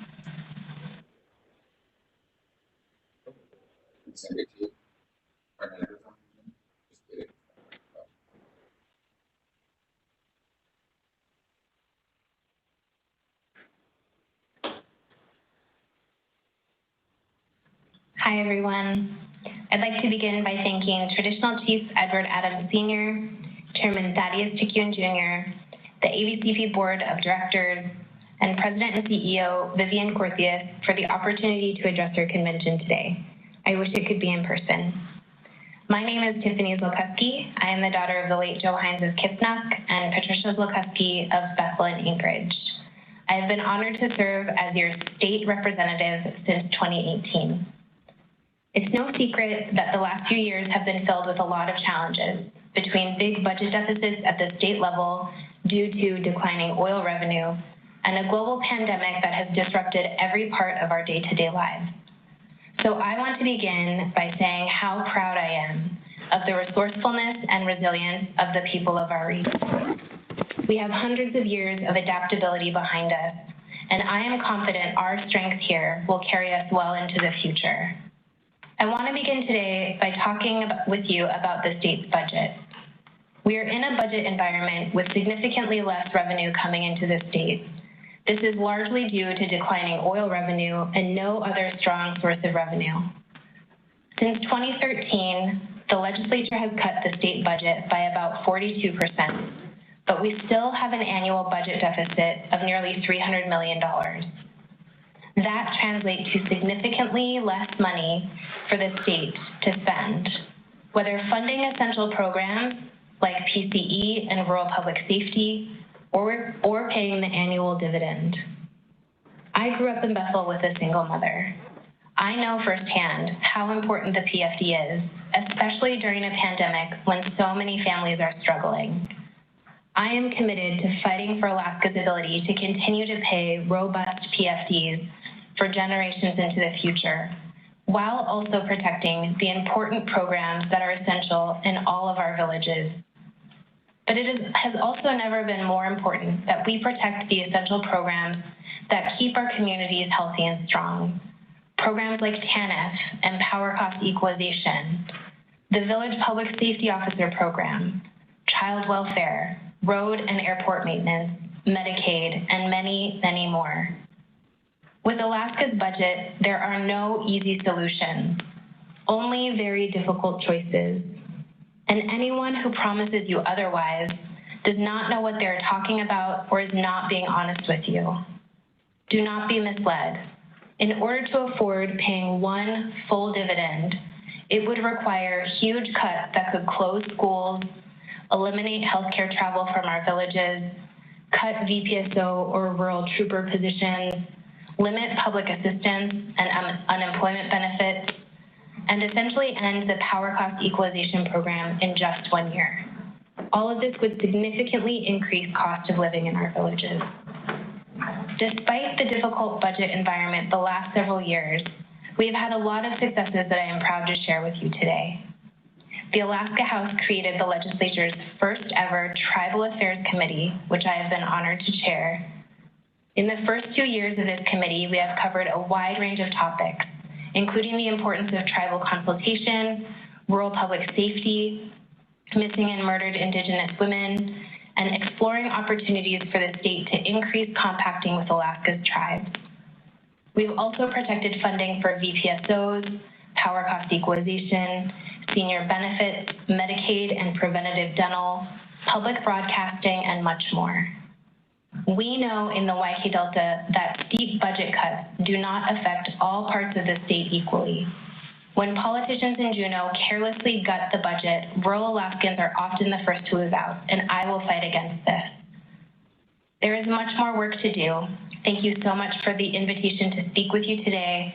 I look forward to continuing to work with you to improve all of the lives and experiences in our region, and I just wish you the best of convention.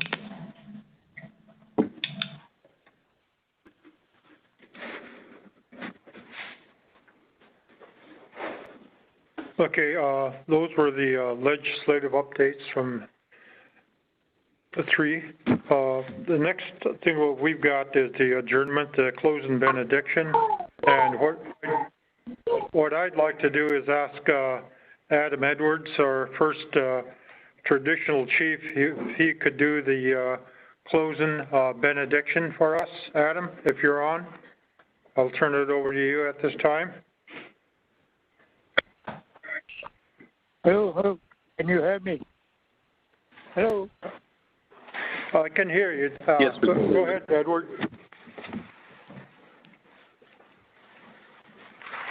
You could hear me, yeah? Yes, we can, Adam. Can you hear me? Okay, thank you. Yeah, when you Kataluku, eating a Kuyaluku Samio, Konaktan Konitikitan, Umuakutakan Hakman at Kisuku, Kuyalukisu, but Tumtumina, Sok Naxim Tumina, and now what they took in Hakonia. Samio Nikai Kunara Konia, Tim Kakaluki, Mania, but left it, Sofiku Takan, Tamatum Konia, Akutakonia. Ang hulu tasting nilingam to Konia, my Victoria. I need to knock it on Kana to Konia, which is so good.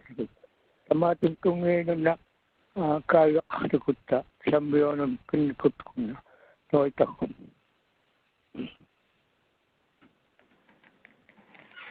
Okay, Adam. Okay. Okay, thank you. We don't need a motion to adjourn. Okay. All right. Good. All right. On behalf of the executive board, I'd like to thank all of you who participated in our first virtual meeting. I hope the information given out answered some of your concerns.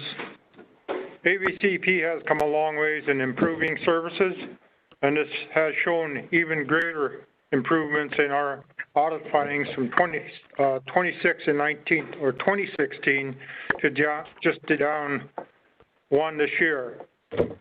Thank you to the staff and the executive board for all the hard work you have done in order for us to have our annual meeting today. This concludes our informational meeting only. And thank you all who attended, staff and right.